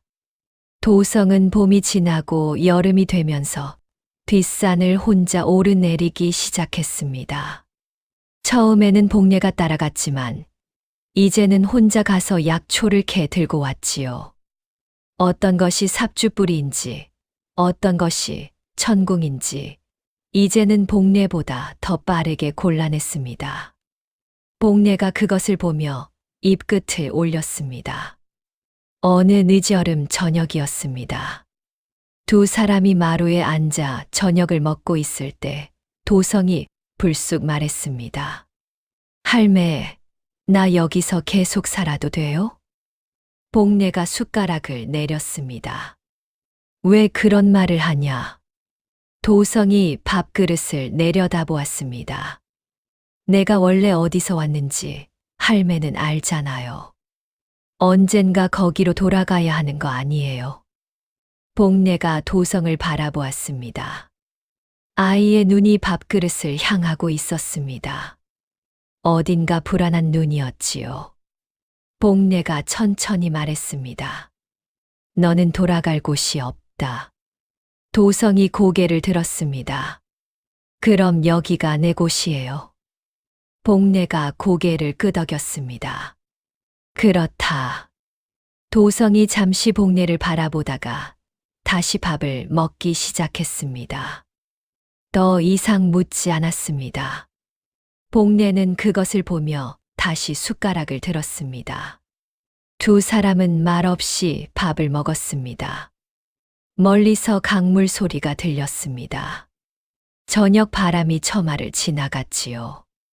복례는 그 바람을 맞으며 생각했습니다. 30년 전 국문을 나서던 날, 복례는 아무것도 없었습니다. 가진 것도 없었고 돌아갈 곳도 없었습니다. 그저 품 안에 두루마리 하나와 손바닥에 칼자국 하나뿐이었지요. 그런데 지금은 옆에 아이가 있습니다. 밥을 먹는 소리가 들립니다. 마루 끝에서 저녁 바람이 옷자락을 흔듭니다. 이것이 갚은 빚의 모양이었습니다. 거창하지 않았습니다. 아무도 알아주지 않는 것이었지요. 그러나 복례에게는 그것으로 충분했습니다. 그로부터 15년이 흘렀습니다. 강마을의 약방은 그대로였습니다. 낡은 돌담도 처마 끝도 그대로였지요. 다만 그 안에 앉아있는 사람이 달랐습니다. 복례는 이제 마루의 등을 기대고 앉아야 했습니다. 허리가 많이 굽었지요. 눈도 흐려졌습니다. 그러나 손만은 아직 정확했습니다. 약초를 고르는 손이 느리지만 틀리지 않았지요. 어느 가을 저녁이었습니다. 말발굽 소리가 들렸습니다. 하나가 아니었습니다. 여럿이었지요. 복례는 눈을 가늘게 떠서 먼 길을 바라보았습니다. 먼지가 일었습니다. 그리고 한 사내가 말에서 내렸습니다. 22살이었습니다. 키가 크고 눈빛이 또렷했지요. 오른쪽 볼에 보조개 자국이 있었습니다. 어릴 때 코를 훌쩍이던 버릇은 사라진 지 오래였지만 복례를 보는 눈빛만은 7살 그대로였습니다. 도성이었습니다. 그 뒤에 말을 탄 사람이 하나 더 있었습니다. 40 중반의 사내로 이마에 칼자국 흉터가 있었지요. 유환이었습니다. 유환은 지난 15년간 도성의 존재를 세상에 알리기 위해 조용히 움직였습니다. 두루마리에 담긴 반정의 진실을 하나씩 꺼내어 역사를 되돌렸지요. 아버지가 한 일을 아들이 바로잡은 것이었습니다. 도성이 복례 앞에 무릎을 꿇었습니다. 복례가 천천히 손을 들었습니다. 도성의 볼을 감쌌습니다. 두 손이 다 들어갔습니다. 7살 때와 달리 이제는 복례의 손보다 도성의 얼굴이 더 컸지요. 복례가 물었습니다. 추웠냐? 도성이 고개를 저었습니다. 할매가 가르쳐준 약이 있었소. 복례가 작게 웃었습니다. 도성이 복례의 손을 두 손으로 잡았습니다. 할매, 나 이제 돌아가야 해요. 복례가 고개를 끄덕였습니다. 알고 있다. 같이 가요. 복례가 도성의 손을 살짝 쥐었다가 놓았습니다. 나는 여기 있어야 한다. 도성이 복례를 바라보았습니다. 눈이 흔들렸지요. 복례가 먼저 눈을 내렸습니다. 내가 돌아가면 되는 것이다. 그것으로 충분하다. 도성은 한동안 말이 없었습니다. 그리고 천천히 일어났습니다. 복례의 손등에 이마를 댔습니다. 오래 그러고 있었지요. 복례는 그것을 받아냈습니다. 손을 거두지 않았습니다. 도성이 말에 올랐습니다. 유한이 뒤따랐습니다. 말발굽 소리가 점점 멀어졌습니다. 복례는 그것이 보이지 않을 때까지 바라보았습니다. 마을 사람들이 나와서 웅성거렸습니다. 저 사람들이 누구냐고, 저 젊은 사내가 누구냐고 물었지요. 복례는 대답하지 않았습니다. 다시 마루에 앉아 약초를 집어들었습니다. 멀리서 강물 소리가 들렸습니다. 그 이후로 세상이 바뀌었습니다. 반정의 진실이 드러났고 억울하게 쫓겨난 것들이 하나씩 제자리를 찾았습니다. 사람들은 그것이 어떻게 시작되었는지 몰랐습니다.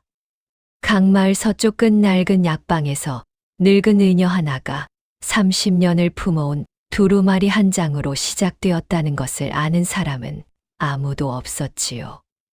복례는 그것을 말하지 않았습니다. 말할 필요가 없었습니다. 먼 훗날 이 이야기는 이렇게 전해졌습니다. 한 할매가 품어온 아이 하나가 세상을 뒤집었다고. 그러나 진짜 세상을 뒤집은 것은 아이가 아니었다고. 아이를 살린 손이었다고. 30년을 버텨온 그 손이었다고. 사람의 가치는 어디서 태어났느냐가 아니라 누가 곁에 있었느냐에 달려있는 법이라고. 다음 영상을 빠르게 만나보시려면 좋아요와 구독을 눌러주세요. 지금 화면에 나오는 더 재미있는 영상들도 함께 해주세요. 그럼 모두 행복한 하루 보내세요. 감사합니다.